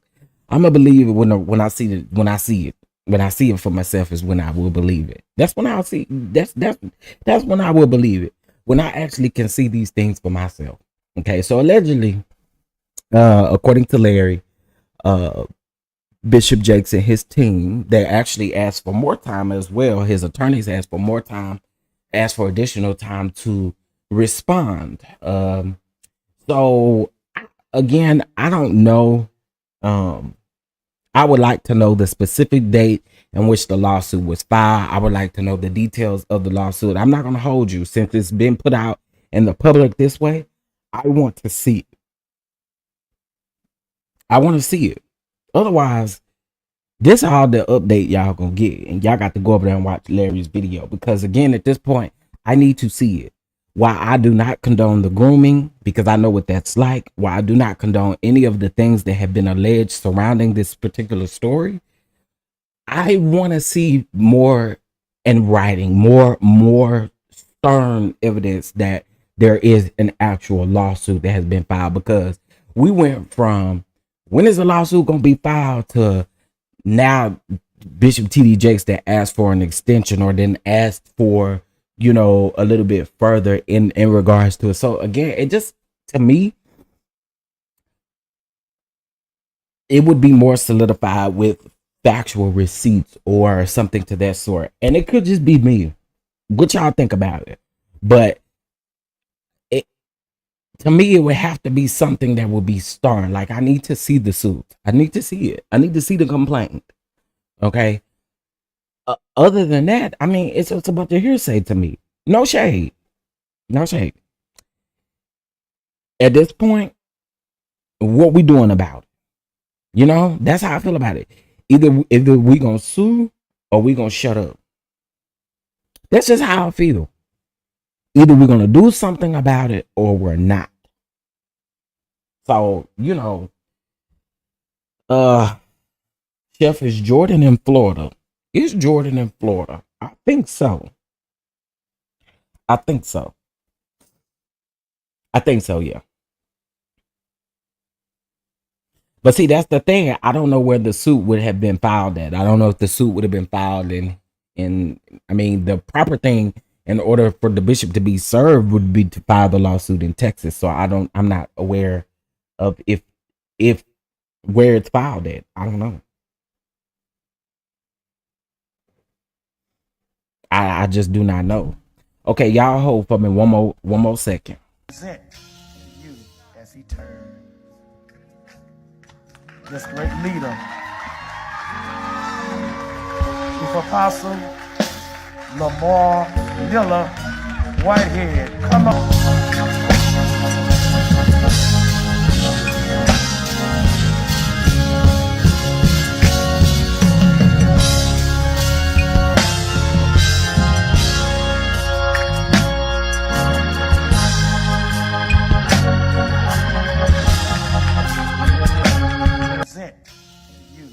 he turns. This great leader, Chief Apostle Lamar Miller Whitehead. Come on.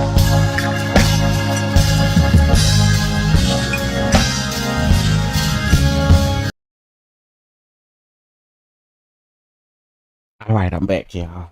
Okay, so yeah, just in my humble opinion, in regards to this situation, again, I think if we had the more stern receipts to confound the lawsuit or whatever the case may be, then it'll be a different type of situation. But to me, it's a bunch of hearsay. It is. And you know, I am very careful surrounding this whole Larry Reid debacle or Larry Reid situation. I am, but I have seen where people have said like they didn't think that he should be the one to be saying anything considering what's going on. So I don't know. Me personally, I haven't heard anything, haven't saw anything, and I would like to see it. Do you think they'll let Bishop Whitehead hold services in prison? I don't know what they gonna let him do over there at CC, and I really don't want to find out either. I don't want to be the one to find out either. I really don't.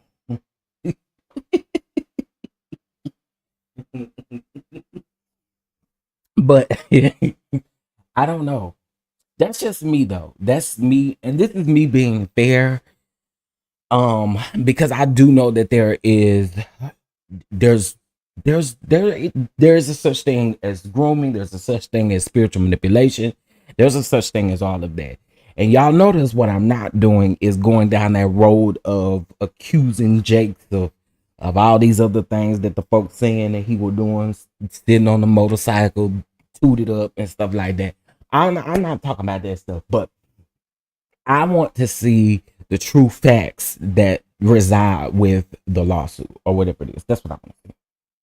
I'm sure he'll be someone's first lady Whitehead. Oh my God, not first lady.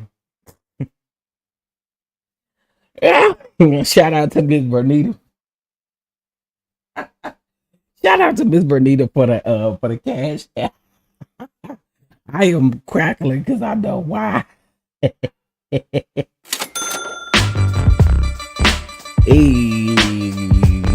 hey.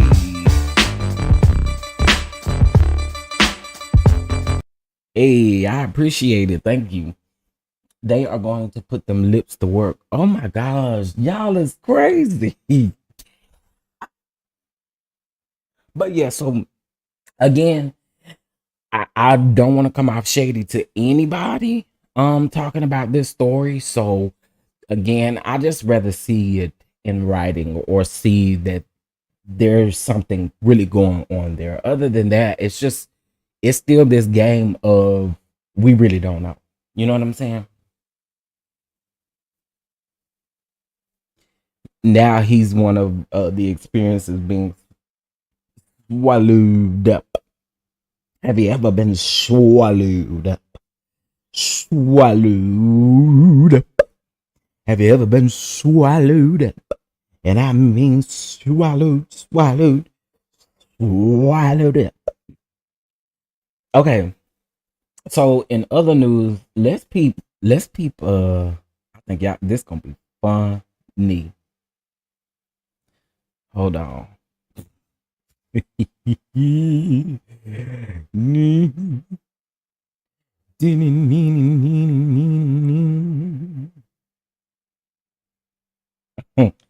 Yeah, I don't know who's responsible for Miss Nana hair.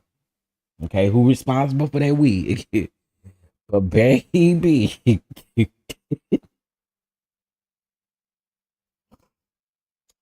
can I also say this too? Can I say this?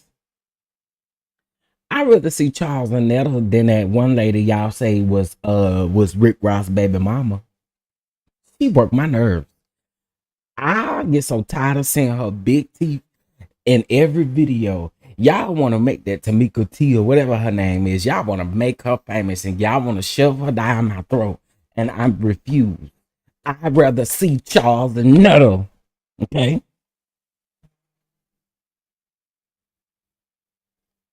I'd rather see Charles and Netta than see y'all make that Tia lady who is 40 plus years old looking dumb and stupid on the internet and swear she an internet sensation. Y'all have made her one. Okay. Leave her TikToks over there on TikTok. Okay. I don't have TikTok and ain't looking her up for a reason. Okay. Stop forcing that lady down my throat. I don't know her. I don't like her. And she too old to be acting the way she acts. And the only reason why I know who she is because y'all say that's Rick Ross' baby mama. Other than that, I still don't know who she is. I ain't keeping up with Rick Ross' baby mama. I mean, I'm just saying. I ain't around here keeping up with Rick Ross's baby mamas. Them gums in their tongue. Oh, y'all talking about that lady? Mm-mm.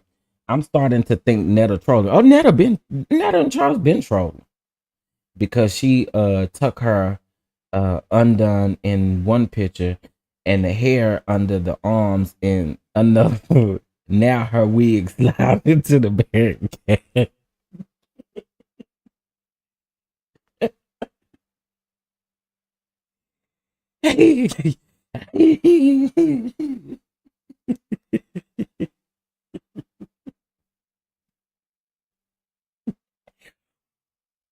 I was just wondering, so old girl that took a picture with her couldn't tell her wig was sliding. I mean, we see the cap, we see all that makeup caked up on that cap, we see everything. Okay, will y'all be mad at me if I say something? I think y'all gonna be mad at me if I say this. Nah, I don't care. I don't care. I'm for to see it. I don't care. I'm for to see it. Um,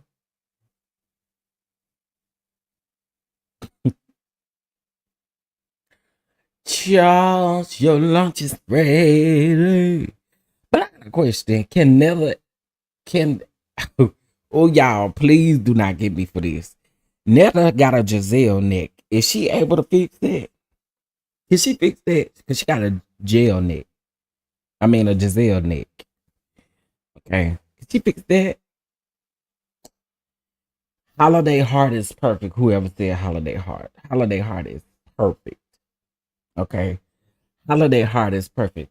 I honestly am over all three of them. After Netta showed her bumpy booty, I'm done. That comment cat peel all the way, baby.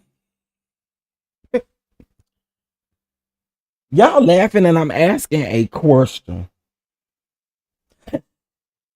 Can't Rolly got her neck tightened up.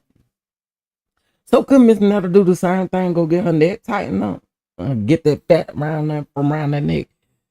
I mean, I think when you got a gobble gobble neck, I think you can get it fixed. I think you can get your gobble gobble neck fixed. I think you can, Harold. I'm finna look. I'm finna look, cause baby, I think you can get that gobble gobble part of your neck fixed. All I know is if they ain't got nothing, baby, if I had a gobble gobble, I'd be right there. I'd be, baby, that'd be the first thing you fit to fix on me is my teeth and my gobble gobble. My daughter can't stand that. I called her for dinner yesterday. I said, baby girl, your dinner is ready.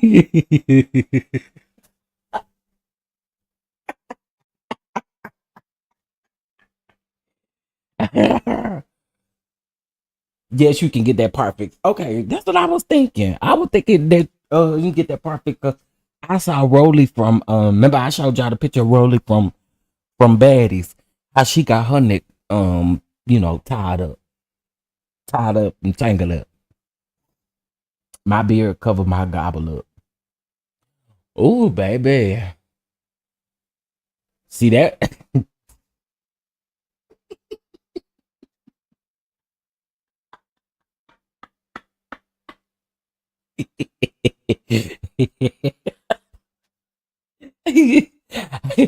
Baby, what Netta in charge, child. I prefer Dan Snyder to Surgery because he got three of them. Now Dan Snyder got about more than three. Dan Snyder got enough neck for all of us. Okay, he got enough neck for all of us to have a little extra. I say, but and Dan been having neck. I think Dan came out the womb with neck. Okay, he just came out with neck.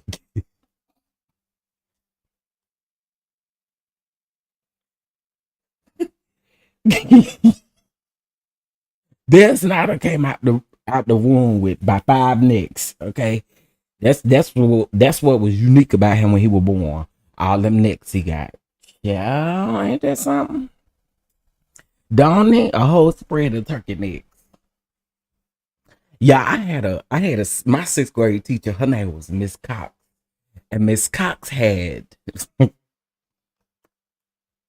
I shouldn't have said that, but Miss Cox had a turkey neck. And cause we didn't like Miss Cox was mean. Okay, she was a mean teacher. Okay, and one day Miss Cox thought she was doing something, and I told her I heard that lady feelings. That lady had went and told my mama that I made her cry. Cause I said one day she was she had me miss recess outside, and I was a bad kid. I always miss recess, but this particular day I really wanted to go to recess because I wanted to play tetherball real bad. Okay, I did. I wanted to play tetherball real bad, and Miss Cox was like, "No, you can't go out and play. Well, what you can do is fix that old gobble gobble turkey neck you got." I never will forget. I got a lot of trouble for that. I did. I got a lot of trouble for saying that about her neck, but I meant it. Cause what you should have done was make me miss recess that day. I missed playing tetherball. Okay, I was the I was the champ in tetherball. And this particular day, it was nice outside. They had the tether balls up. We was getting ready to have a good time. And till we all went outside as a classroom, and then she gonna say, Don, stand on the wall over there. I said, "Why I gotta stand on the wall? You do not get to have recess today." Girl, no recess. Okay, well, if I don't have no recess, your neck ain't gonna get no recess either. How about that? Recess, no recess all the way around. Your neck don't get no recess if I don't get no recess. How about that? If I don't get to play tetherball with your neck, then I mean we just don't get to do it. Girl, I was bad, y'all. I was so bad.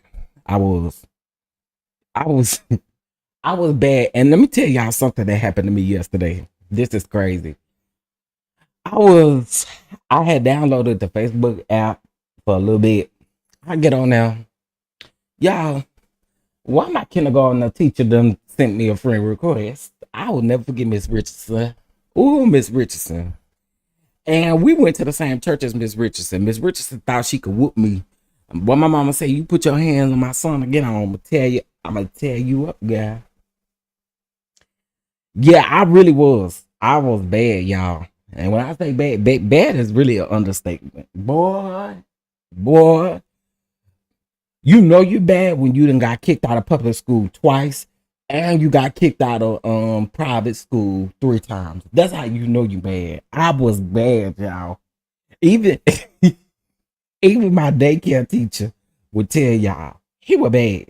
He was bad. Okay. He was bad. And I was. Okay. I already told y'all what I did to my first grade teacher because she thought it was funny to bring that Clifford the red dog in there after I told her, "Don't you bring Clifford the dog up in here because I'm scared of them things." She thought it was so funny. And Miss Kopecki, she thought it was so funny. I mean, she was just laughing and going on. Yeah, you weren't laughing when you got with them scissors either. It wasn't funny then, was it? You don't play with me. Oh, y'all looking back, I thank God for deliverance. I thank the Lord for deliverance because I was bad. Um, well, you really bad when you get kicked out of children's choir for church. That has happened too, child. But it was a family church, so I ain't had no choice but to get right back up on in there. But I was bad. I was bad now. Baby Jax, I see you laughing. I see you laughing because you know. Oh, Baby Jax, no, okay? Baby Jax, no. I was bad. I was bad. That's no. I was bad, okay? But I thank God for delivering me. The Lord has definitely set me free.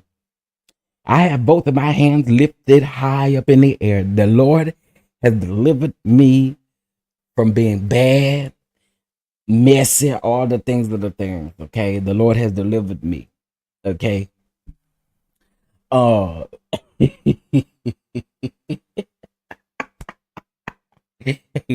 oh, what a time we had. What a time. Bevy Jackson's laughing, y'all, cause Bevy Jackson, no. Bevy Jackson, no, child. Bevy Jackson, no. But I never will forget when my mom got mad because my teacher talking about, I think your mom will want me to whoop you. Y'all also had a fourth grade teacher, Miss Cunningham. I think I already told y'all that story, but I'm gonna tell y'all again. Miss Cunningham was a black lady in town. Okay, came from a small town, so everybody knew everybody, right? Miss Cunningham went to a church across town called Greater Ideas Church. Okay, I had a couple cousins that went around there, so they knew who she was. But one day she had just came back from having surgery on her last three toes. I never will forget it. I never will forget it. I get real mad when the teachers don't let me have no recess. I get real mad. So this was another situation where I didn't get no recess. This woman was going around the school telling everybody that I could whoop the t-shirt off my back and all kind of stuff, and ain't nobody scared of me and all of that kind of stuff. And mind you, I am in fourth grade. Okay, well, Miss Cunningham, if you would like a challenge, I'm here to challenge you. So Miss Cunningham decided to come on back in a wheelchair and everything from her surgery. She was still talking mess in that wheelchair. Yeah, I said you can't whoop the t-shirt off your back. Yeah, I said it. I said, okay, I got you. But we got halfway down that hallway. And I stomped so hard on them last three toes she had surgery on. Oh God. I was gonna send you back to the hospital so you could have some more surgery playing with me. Yes, I did. Yes, I did. Yes, I did, baby. Yes, I did. Yes, I did. I sure did. I stomped on them three toes like I was stomping on a bed of roaches, baby. Sure did. I was stomping and a stomping and a stomping. Baby, she cried and cried and cried, and I did not care. I told her, well, you like to play with me. And so I finally gave you what you was asking for. Sure did. You said I come with the t-shirt off my back, but I just tore your last three toes up. Sure did. I bet you won't met Lamina more. Huh? I bet you won't met Lamina more.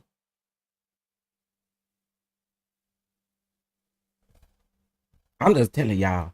I was bad. I really was. I was so bad. I was so bad. I wish my mom was still living because I think these stories now, although she had to come to the school a lot of times, I think she would laugh at these stories now. I really do. Make she rest on, but honey, I was bad. Yes, I am now delivered, honey. I am delivered and set free, baby. I don't have no bad bone in my body no more. I don't do that stuff no more.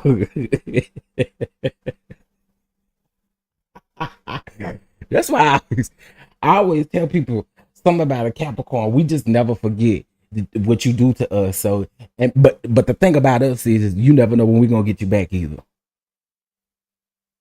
I wonder what Miss Cunningham doing now. Now I want to know.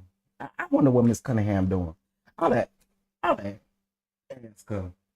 Miss Cunningham, do you remember when I stomped your three toes? Did they ever recover? Did they ever? Was I wrong for that? I natty. I natty. I wasn't okay. Let me just give you a little bit more background. Let me tell you how this lady did. Miss Cunningham had this complex about herself. I guess because she was a black teacher, she felt like all the black parents would be okay with her punishing their kids and stuff like that. But that's not always the case. Just because we black don't give you the right, or don't give, you know what I'm saying? Don't give you the wherewithal to punish people, punish kids in the school how you would punish your own kids, right? She had me sitting over in this cubicle over by myself. And y'all, I'll tell you why I was really mad at her. Because she used to make me eat breakfast last. And I had to drink that old nasty chocolate milk. I don't want white milk. Nobody is drinking the white milk. Everybody is drinking the orange juice, the apple juice, and all the things. And because you make me last to get my cinnamon roll, I gotta get an ugly deformed cinnamon roll that ain't got no icing on the top. Okay, because you want me to be the last one to get up and go get my breakfast. Okay, the kids done drunk up all the orange juice, they done drunk up all the apple juice, they done drunk up all the chocolate milk. Okay, so I got to drink this stupid white milk. I don't want that. Okay, I just didn't want that. You gave me milk, so this lady had it out for me. I also never will forget, we had this little Christmas party one time. She done bought everybody in the classroom some like real gifts. Y'all know what that woman bought me? A 12-pack of markers and said Merry Christmas. I got your Merry Christmas, lady. So again, I told y'all, the lady had asked for it. Miss Cunningham had asked for it. But I let Miss Cunningham have it. I did. I let her have it. I let her have it, honey. Ooh, I let her have it. I think now they say, I don't know if she's still working the school that I was at, but I think now they say she a counselor at the school. I'm sure she had to get some counseling by the time I thumped on them last 3 toes. I know she had to go to all kind of intensive therapy. Okay, let me see what Bama Girl said. I thought I was delivered until a few years ago, and my son's ex-girlfriend told me what I better do. I went to her house and had her to get in the car. I took her down the road and stopped. Wait, Bama Girl, the whole time I'm reading this, I'm actually picturing it in my head.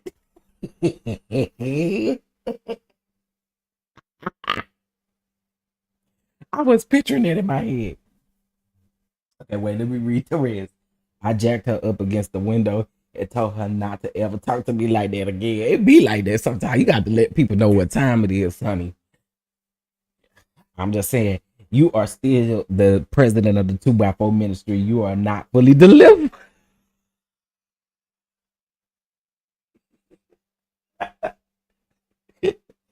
Now my deliverance is being questioned.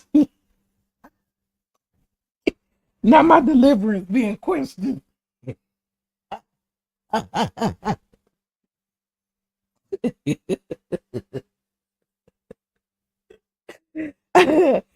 Y'all question my deliverance.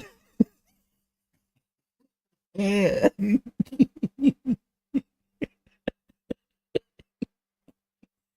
She the mama, and I would have handled her. See the mama I am, I would have handled her. Now I will tell y'all, Miss Cunningham had no problems after my mama had to go up there and set the record straight that one time. She thought my mama was gonna whoop me behind them behind stomping on her 3 toes. But what she do not know is I had went home and told my mama everything that woman was doing to me. Y'all, and another thing she used to do, she used to get her nails done purposely, and she used to take her hand. I kid y'all not. She used to do this, and I know if I ask anybody that I graduated with, they will definitely, or anybody that I went to school with at that school, they would second this. She used to take her hand when she got her nails did. Back then, you know how now they do the sharp nails, the sharp looking nails and stuff. You know how they did that back then? Okay, she had that back then. Okay, and she used to take her nails and dig all up in your neck. Baby, it took me one time for her to do that, and I went and showed my mama. And when I showed my mama what that lady was doing, my mama told her in that office in front of the school principal and everybody. I will whoop her. I whoop you. I'm gonna whoop the assistant principal. I'm gonna whoop the secretary. I'm gonna whoop the nurse. I'm gonna whoop everybody in this office. If you think ever again that she can be putting her hands and nails in folks' neck, okay? Yeah, we're not doing that. I done told my sons don't bring no disrespectful, uh, ill broad. Oh, you said little broad to my house. They know I will go ham. Okay, come up in here being disrespectful. Lady B say, Chef, you were a mess. I own it. I own it, baby. I own it. I will own it. I didn't play no games though. I didn't play no games. Uh, and you know what? Now that I think about it, when was the last time I seen Miss Cunningham? It had to be back in 2016, 15, 16, somewhere up in there. Because I had I had already moved to Dallas, and then my uncle and aunt had a pastor wife anniversary, and they were a special guest. Now she all up in the choir and everything. Girl, we know you can't sing a tune. We know you cannot sing no tune, lady. We know you cannot sing a tune. Oh, y'all, I definitely have some story times that will get y'all all the way together. Oh, we. Okay, y'all heard the 2x4 story. Y'all heard about the three toes story. Oh, I got some more. Oh, in first grade, Miss Kopecky, we was going outside for recess. Now I was directly now to this day, I'm not owning this. I'm not owning this. To this day, I am innocent, but they swore I was guilty. And I'm gonna tell y'all the honest to God truth. We were headed outside to PE. PE. I mean not PE, recess. I don't play by my recess, child. We was headed to recess. Now I'm directly behind Miss Kopecky walking outside. Okay, a rock comes, hits her on top of the head. She automatically turn around and talk about, why you throw that rock? I didn't do that, lady. I did not do that, and I ain't had no problem telling her if I threw a rock at her. I ain't had no problem with it. I didn't do that, lady. I just did not do that. I did not do that, lady. You just got hit upside your head with a rock. And you need to go back there and find the person who actually threw the rock. Because it wasn't me. Okay? I wouldn't have no problem telling you if I threw a rock at your noggin. Okay? Did.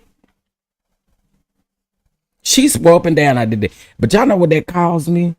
I had to go to AEP at another school. Mm-hmm.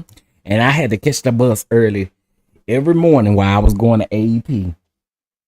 That was like, that's kind of when they put you in them cubicles in that quiet room. You gotta be quiet all day, sit there all day, and they bring you your lunch. Be them cold sandwiches. Yeah, that's what they do.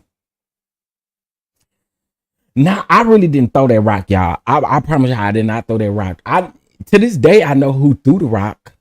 I know exactly who threw the rock because when we got back in the classroom, they were like, yeah, I threw the rock. I threw the rock. I said, you ain't going to say nothing. You ain't going to say that you did it so I don't get in trouble.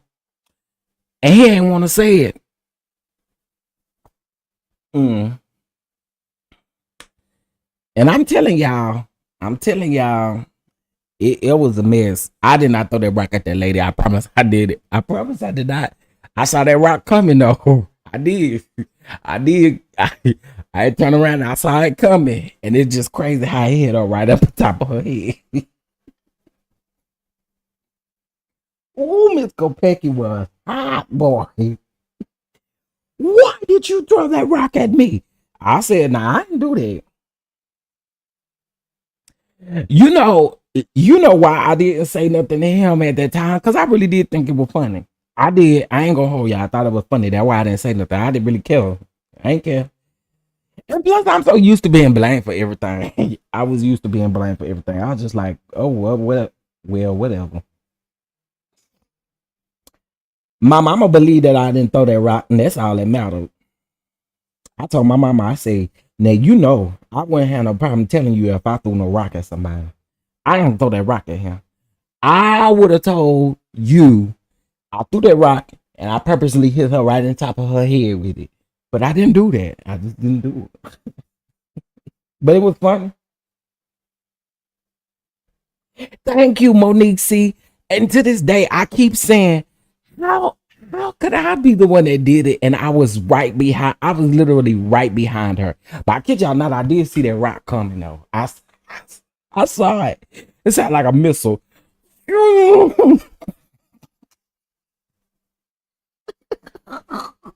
It sounded like a missile. She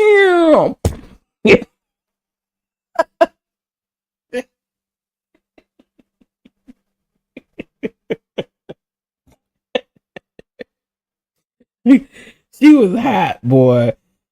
I'm saying you should have got him for letting you take the foul. Don't even. I don't even remember why I didn't get him. I think it's because I thought the thing was funny. I just didn't care. I ain't care about going to AP. It wasn't my first time going. I just didn't care. I didn't care. I did not care. I did not care. If I ever saw some of them, I probably wouldn't even know what they look like right now. Right now, I don't even know if Miss Kopecki is still living. You know, still in the land of the living. I don't know, but Miss Kopecki got hit with a rock that day, and it was not me. I remember because our principal was black too. Her name was Miss Porter. I remember her.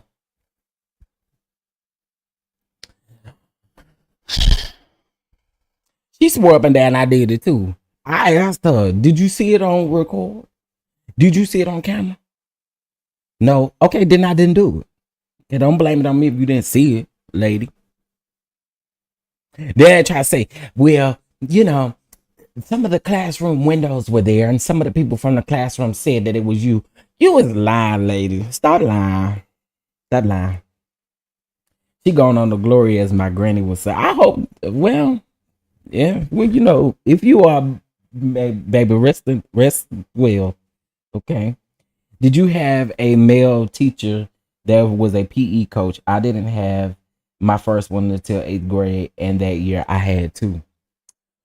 No. Well, I did play sports outside of school. My coaches were men. I played I played football, and I couldn't play no more because my mama was walking around talking about they been tackling my baby. They was just tackling my baby. So she didn't want me to play no sports when she felt like I was gonna get hurt, honey. PE. I remember my PE coach. This is a little different for us because how school went for us was, of course, you know, preschool was somewhere else, and then kinder through 6th grade was in the same building. And so from kinder through 6th grade, I went to 3 different schools. I got kicked out of that school. Then it changed to a magnet school. Then I got kicked out of that school. Then I went to a charter school, got kicked out of the school. But anyway, that's not the end of that. I do remember one of my PE teachers. Her name was Miss Bolden.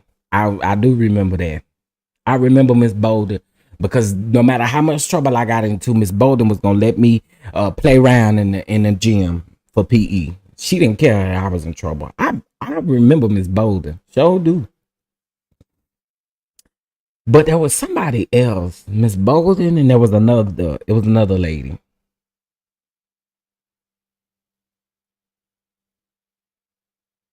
I can't remember. I can't remember. Now, dang, it's hard to get kicked out of a charter school. If I tell y'all why I got kicked out of that charter school, y'all really gonna fold up. Y'all really gonna fold up if I tell y'all why I got kicked out of that charter school. And also, when I was at the charter school, that's the most trouble I got into with my mama because I remember when the book fair would come, I would tell my mama all the time. I would try to guilt her into allowing me to buy books at the book fair. I'd be like, "Mama, you want me to be smart, right? Okay, so the book fair coming out, I want some books. She'll tell me no. I had this one Amy. She was my favorite Amy. It's so crazy because she actually died like 3 months before my mom did. But I had this aunt. She worked down the street from the charter school. So I call her on the phone. I say, Angelo,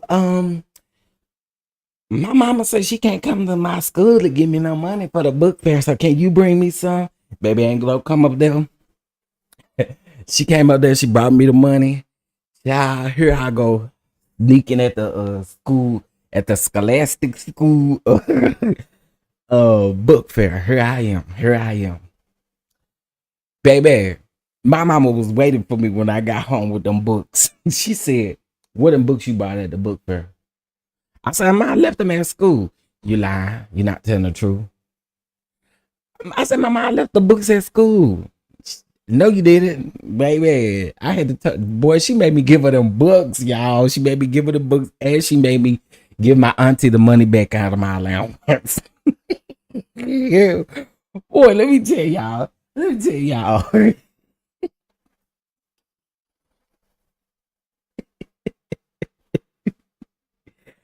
Oh my God, these younger years was a time. It was a time. It was a time we had. It really was. It really was. Man, them book Mia.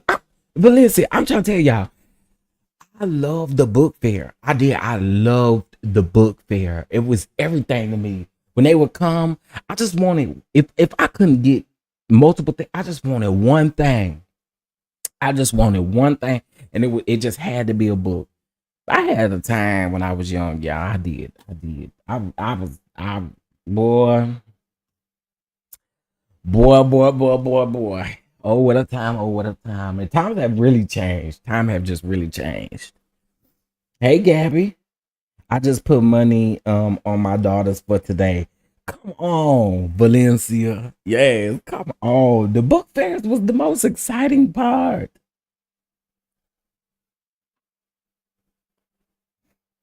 They were the most exciting part.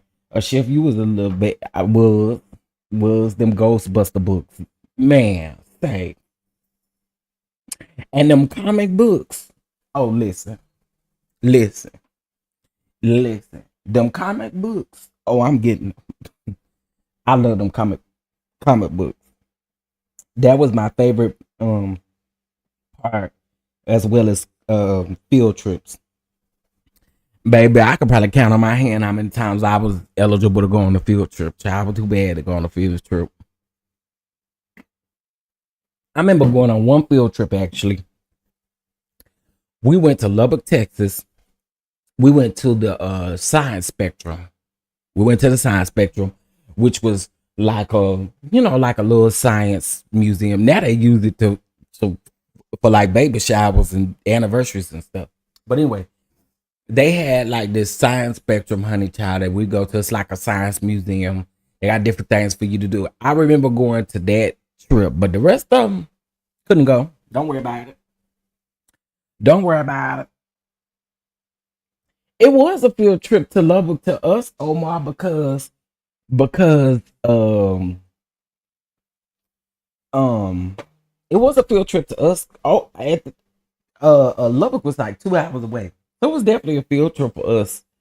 I come from a small little country town, child. So yeah, it was definitely a field trip. It was definitely something we ain't have in our little town. Don't do Lubbock like that, y'all. Don't do Lubbock like that. Don't do that. Don't do that. Now, what y'all not gonna do is come up in here and talk about Lubbock, okay? That's what y'all not about to do. I come from Midland and Odessa, Texas, y'all. Ain't nothing. It wasn't nothing there around that time. Child, we ain't had no zoo. We ain't had nothing. Baby, our field trip literally was to like parks and stuff like that. Like the- or the Petroleum Club. They went on that field trip every year, child. Book Fair Center. Come on. Man, they were my favorite. Listen, I miss this. I miss them days. I really do. I miss them days. Cause again, it's just so different from what it is now. It's so different. Hearing the joy in the voice when you talk about school is just wonderful. Thank you, thank you, thank you, thank you. Yeah, we was happy to be outside because we ain't had nothing. We really didn't have nothing. I didn't really participate much because I didn't like to read. To this day, I can't stand it. I fall asleep reading. Oh, I wish I would have read more. I do. I wish I would have read more. I remember going to Michael Jackson Ranch when I was in second grade. Now that's a field trip, baby. That's a field trip. They weren't gonna do that to us, baby, because they wasn't gonna spend too many coins. Um, who ain't nothing in West Texas. How did you end up there? My husband used to work out there. I'm born and raised here. I was born in Odessa, I was, given up for adoption, and my mom, the lady that adopted me, lived in Midland, and y'all, if y'all know where Midland and Odessa is, y'all know that it's literally like 15 minutes apart from each other, and so we yeah, I was just brought up there, you know. It took a lot to leave too. I ain't gonna lie, it took a lot to leave. But yeah, I was born in Odessa and grew up in Midland, child. Grew up in little old Midland, Texas, honey. You had a lot because you had one another back in the day. That's true. That is true. OMG, I do too. My mama used to force to read, and to this day, I hate to read. I remember when my mama used to say, "Go read and then come back and read and come." My mama used to tell me to write a summary about the book. Y'all know what I used to do? Go to the back of the book and write down whatever was on the back of the book that she caught on. Talk about, wait, this don't sound like somebody young wrote this. Like, oh, you writing the stuff on the back of the book. I used to do it all the time. I used to do it all the time. She talking about write a report. Okay, I got a report I write. I'm gonna write everything on the back of this book.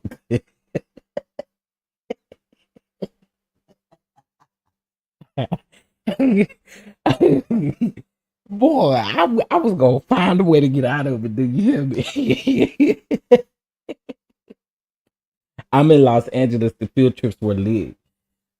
I also remember going to the Museum of Tolerance in the sixth grade, and we probably did have some nice stuff that we went to, but child, I didn't get to participate. That's for sure. You did the same thing and got a whooping. But I remember when my mama one time I did that. She told me not to do it, and I did it anyway, baby. She came in that room, snatched that TV out the. I can laugh now. It wasn't funny then. She come in there, snatch the TV out of the wall, take the TV with her to the room. Cause my TV was little and it had a VCR to it. Cause I used to watch SpongeBob on the VHSs. Sure did. Uh um and then I remember y'all at a book fair one time, they had, I don't know why they had this at the book fair now that I'm thinking about it. They had a Destiny Child poster. I never will forget that. I had put that Destiny Child poster up in my room, and my mama came in there and snatched that Destiny Child's poster.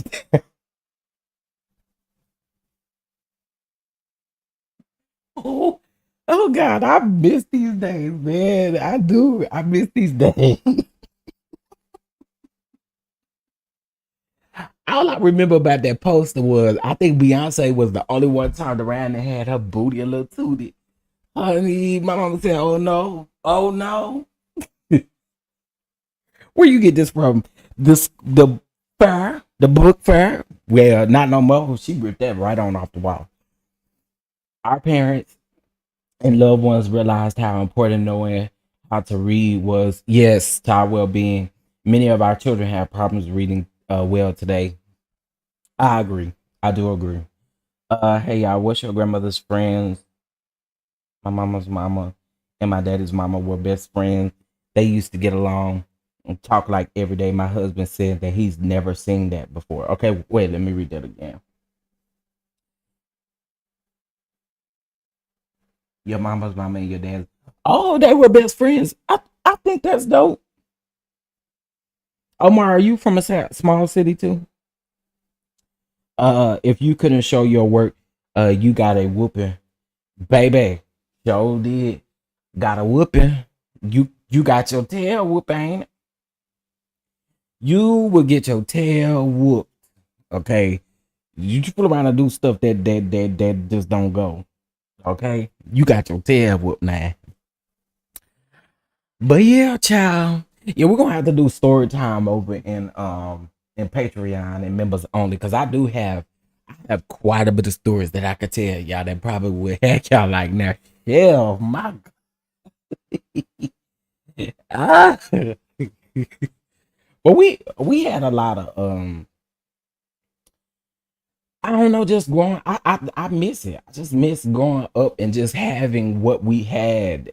I miss it. I miss it.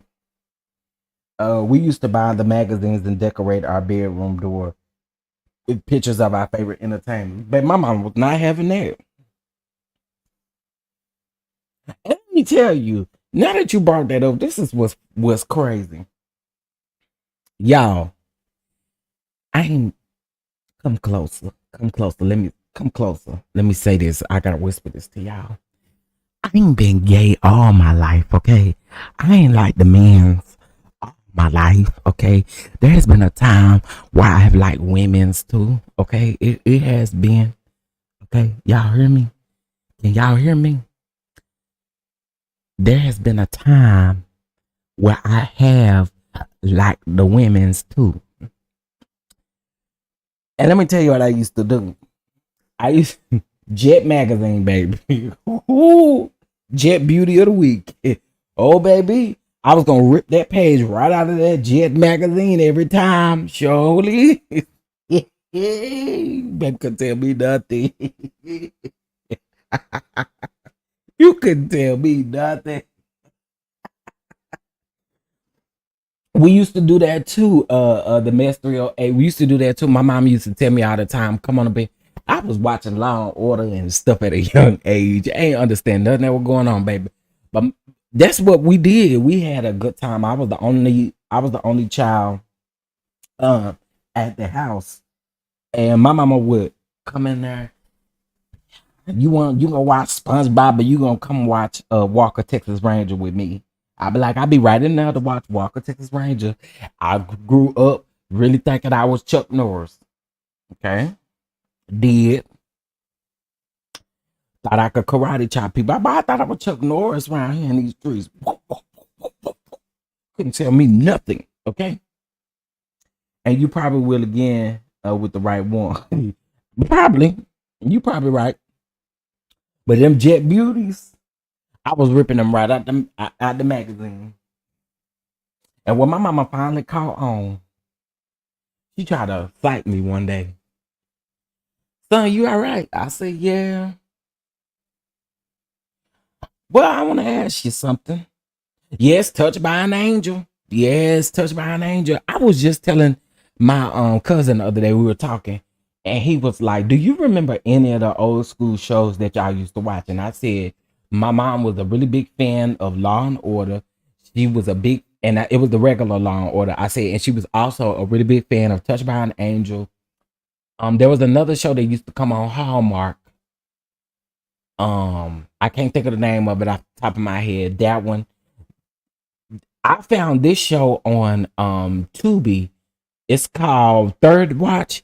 So it was like back then. It's like what 911 and Chicago Fire, Chicago PD, like how it is now. It was called Third Watch back then. It was called Third Watch. Why did I stop liking women? I haven't. I ain't really stopped liking women. I still like women, you know, but I prefer the men's over the women. Um, Third Watch. Yep, Medlock, Touched by an Angel. Uh, uh, I'm missing some stuff. Walker, Texas Ranger. My mom was really big on soap operas, honey. Um, Baby, I remember when they had that when they came out with the TVs that had the VCRs, okay, where you could record. And I never will forget, y'all. I recorded Big Mama house. It was either Big Mama house or something on top of my mama's stories. Oh, she was hotter than fish grease, baby. Boy, she was hot. She was hot. Okay. She was hot that I recorded over her stories, honey. But yeah. My grandma used to watch the soap and you could not make any noise at all. Okay. My grandmama, you call her while them stories on. Listen, baby. I love you. But I gotta call you back later.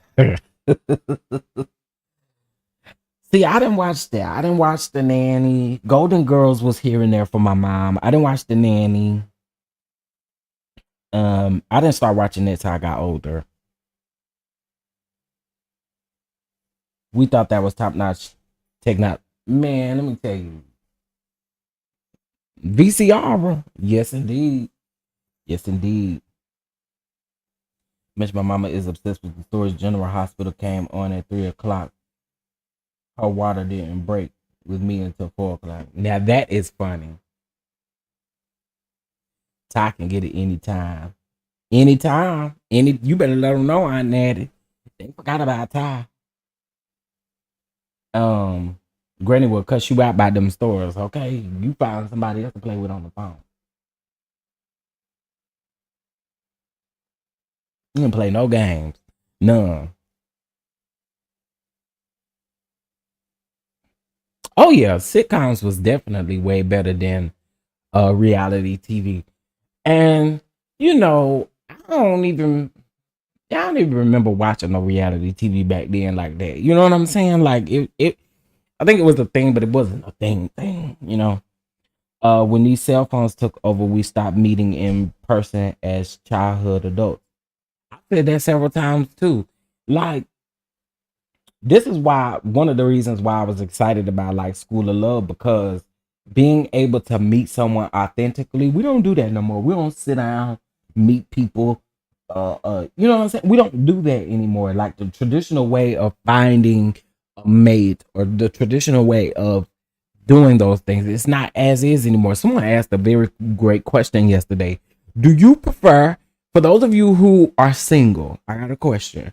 Do you prefer to be approached in person, or do you prefer an approach on a dating site or like Facebook or like Instagram? Do you prefer that, or do you prefer to be approached in person? If I'm honest with y'all, I prefer to be approached in person, but I ain't approaching nobody in person. If that makes sense. I don't know. I don't want you sitting up and talking, man. Well, nah, yeah. But no, in person, I feel like we've gotten so far away from that. Like,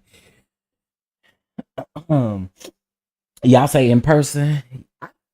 I agree. I agree. I feel like we've gotten so far away from the in person meeting. It's like we do everything, on these dating apps and on social media. And I feel like we miss out on the real opportunity of really getting to know people. I met my husband 10 years ago on Facebook through a group. Okay, our first date was 9 hours. Okay, come on, 9 hours. Come on, 9 hours. In person and want phone calls. Yes. Yes, yes, yes, yes, yes. And also, y'all know, I could be wrong for thinking this, but I think when you get to know people, I think it's important that y'all talk on the phone and FaceTime and stuff like that. And the reason why I say that is because we all know that when you are on these dating sites, or when you're texting back and forth, everything can get misconstrued. And I feel like we miss out on a blessing by wanting to text all the time versus actually hearing these people's voices and stuff. You know what I mean? I feel like those text messages can always come off in such a different way. So I feel like definitely having phone conversations and FaceTiming and all of that stuff is very, very important. It's important. Yeah, and plus, yeah, we are living in a catfishing world. Although we thought catfishing was over, baby, it ain't. It ain't over. It is not over. People still catfishing to this day. when the theme song of any stories, especially General Hospital, when I hear it, I fall asleep. Oh, not fall asleep. Yeah, I prefer it in person, but people scared of me. Oh Lord, Diego, what is you doing to the people? Why they scared? Why they scared, Diego? Why they scared? I hate the hey, my friend looks like you speak from boys. Oh yeah, that's irritating. That's irritating. I agree, Chef. Yeah, like I just feel like again, I think we should go back to that authentic way of being able to meet and talk to people. Again, I ain't I probably feel like texting has ruined some potential relationships for me, or maybe not relationships, but some potential growth with people. Is by putting it off to text messages and not having phone conversations. Because I think that's so important. We used to have so much to get ready. Yes, to go out on a date, man. And do people still go out like to restaurants and literally have dates and stuff? Is people still doing that? This is why I like Sharnita's World, because her and her husband go on a date every time. So if y'all not watching Sharnita's World, comes on tonight. It comes on tonight on nubiantv.net. So y'all make sure y'all catch Sharnita's World. But yeah, that's why I like that, because I think the dating is important. I think it's important. I think it's important. Go to your favorite restaurant, whether it's a little burger joint. I think it's whether it's a little pizza joint. I don't care.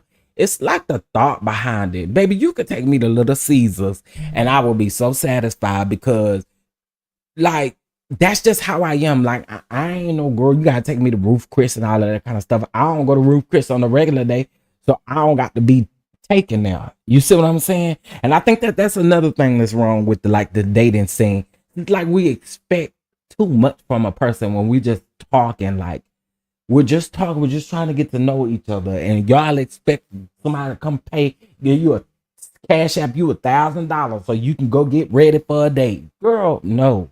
No. Just like the thought and the stuff behind it, it's not thought of anymore. I remember when my sister first got married, y'all. Boy, you couldn't tell me nothing. I thought I was like the relationship doctor. I wasn't giving her no advice, but baby, I was helping them set up their little date picnics, and if she wanted to surprise him with something, I was surprised. Like that's the type of stuff I like. I like those things. Like I do. I sincerely like those things. So I'm not. That's right, Chef. No, Chef. Not Caesars. No, I'm just making a point. Like I feel like again, like you. I'm basically just saying you ain't got to take me to no. I ain't even got to go to no 3-star restaurant. It's the thought behind it that counts, and us having a good time really depends on us. Like, I don't know. It just ain't like it what it used to be. I ain't got to go to no grand old place to have no good time. Is basically what I'm saying.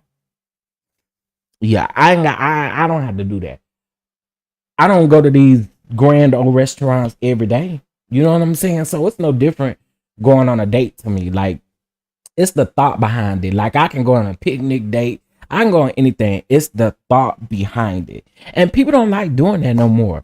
I remember not too long ago, this is probably last year around this time, I had asked somebody on a date, and it was gonna be a nice little Sunday fun day evening. The weather was nice. I wanted to go down to the park where they have all the food trucks and stuff. Well, I don't really do the outside like that. Girl, like, what is we doing? Okay, whatever. I don't got time for that. I want to have fun. Yes, the skating ring. Take me to go bowling, child. Take me to the skating ring. Take me to Dave and Buster's, honey. Take me to Mr. Gaddy's. And some of y'all know what Mr. Gaddy's is. Some of y'all may not. Take me to Mr. Gaddy's. I don't have to go to these fancy places, honey. I just don't. As a matter of fact, you can take me to a bar and we can sit right here and just talk, eat, and just have a good time. I'm not a bougie girl like that. I don't have to go to these places. Everyone just want you in they rather, just bump it and keep it going. Bump it and keep it going. Like, you can set up you a real nice date in a park. I mean, real nice. The weather is not hot right now. In some places, it's still a little, or we've had a little cold, little chilliness, you know what I'm saying? But the weather is not hot right now. So it's a perfect time to enjoy the outside, enjoy what it's giving. So, you know, it's the small things that matter to me. I prefer Wendy's or Applebee's, to be honest. I'm okay with either or. Applebee's got 2 for 20, baby. What we doing? Huh? Well, I think it's 2 for 25 now, but whatever it is, they got it. So those are the things that I really truly miss. Like, I enjoy seeing married couples still do that, still go on date night. I enjoy seeing married couples in the kitchen cooking together, or you cooking for your mate, whether you can't cook or not. I like those things. Like, let me see you try. That's a turn on. I ain't gonna hold you.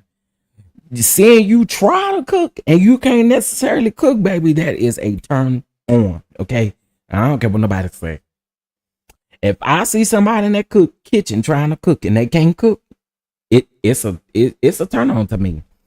It is, because again, it's the small things that matter. It's the small things that matter. We don't walk, talk, and nope. We don't hold hands. Nope, sure don't. Date night is on Thursday. Come on, Omar, keep it alive now.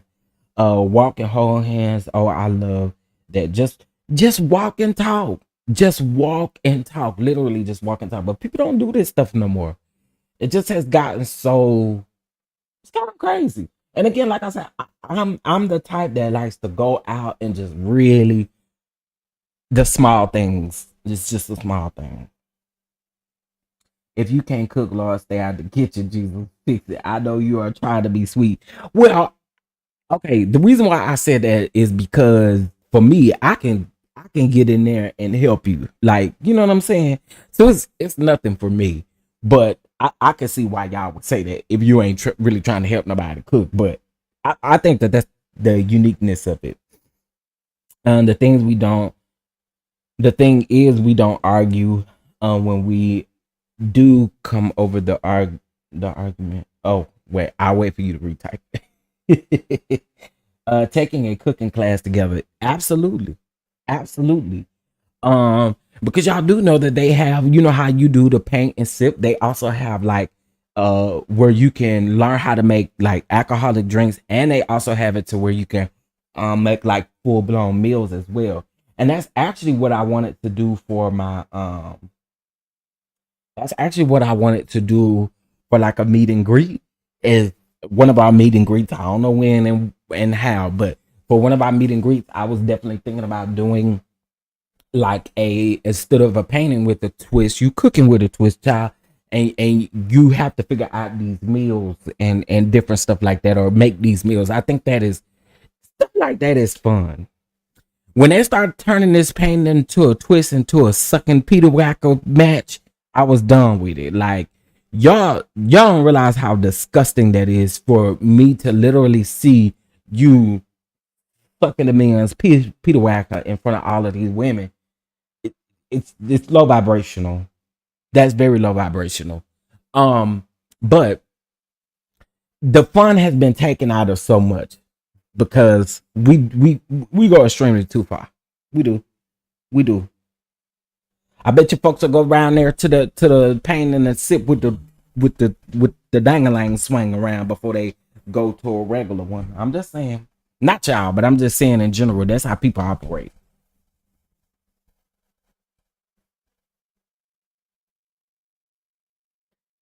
Harold, you ain't never saw that before? Yeah. All you gotta do is look it up on Twitter. I know y'all saw that woman. She didn't have no problem, baby. And I mean, took it all the way to the back of her throat. I was like, now, ma'am, it's just some things that we this that got to be uh-uh. It's so disgusting. It really is. It's disgusting. Oh, you never seen it in person? Yeah, I don't think you want to though. Mm-mm. That'll make you throw up a little bit, just a little bit. But nah, yeah. Basically a paint and strip party. That's exactly what it is. not to the back of the throat. Remember that season on Married to Medicine? That was season 7. When that man picked up Heavenly talking about, oh, put me down, put me down. You're the same age as my son. Put me down. Hey, put me down. Oh yeah, I ain't gonna never forget about that Married to Medicine. That was fun. Yeah. Put me down, little boy. Little boy. Little boy. Put me down. My son is your age, little boy. Boy, them women ain't know how to act. Okay. Them women ain't know how to act. Buffy and them included. Okay, because that was the season Buffy was on there. Heavenly ain't know what to do. Heavenly looked down. She know she was drawing that man. She know she was drawing that man Peter Wacker back there. We knew what you were doing, Heavenly. Okay. We knew exactly what you was doing. Had heavily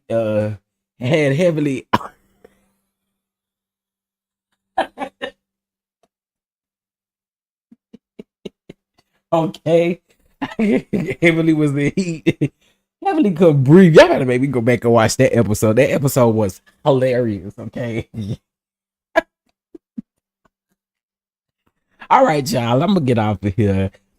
But I enjoyed my Friday with y'all. I did. We took a trip down memory lane, honey. And I love having these type of conversations. I do. This was fun. This was very fun.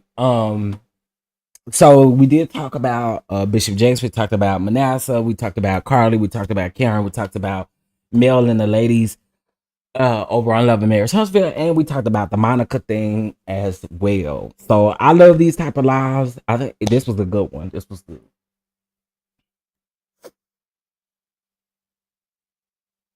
Calling that lady a medical mistress.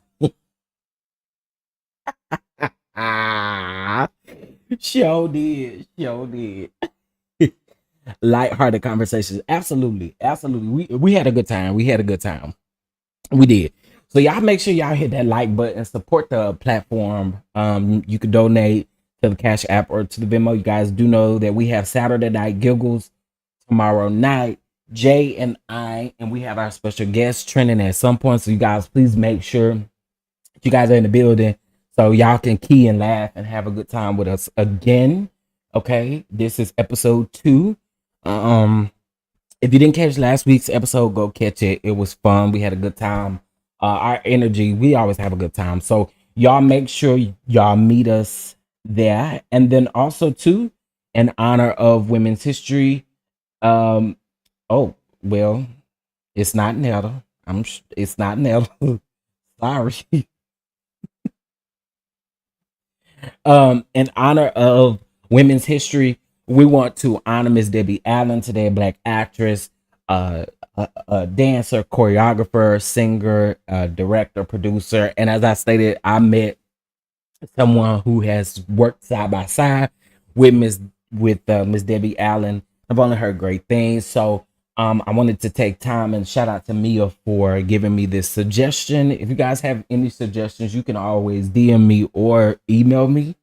And we will catch up on our community wall. I think we have like 3 more to catch up to where we are today, which is the 22nd.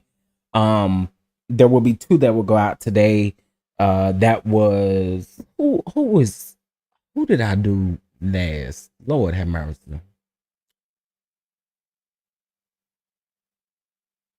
I can't remember, y'all. I can't remember, but it'll pop up on our community wall. It may already be on there. But anyway, you guys, please make sure you support. And then also too, head over to our website. You can fill out our free survey to win $25. You could win $25 just by participating in that free survey. All right. On our website. That's tcddproductions.com. All right. With that being said, I appreciate y'all, and I will catch you guys tomorrow. I should have a video uploading about the bishop today. And this is for everybody who say, somebody asked me yesterday, can you go a month without talking about the bishop? Well, Here's what I have for you. Could you go just by skipping my video and not worrying about what I'm doing over here? Because this is my business. How about that? I talk about the bishop however many times I want to talk about the bishop. Oh, you didn't created a whole series. You sound pressed. Okay. Well, I appreciate you for giving the series a view. Okay. While you over here talking all that, you still watching.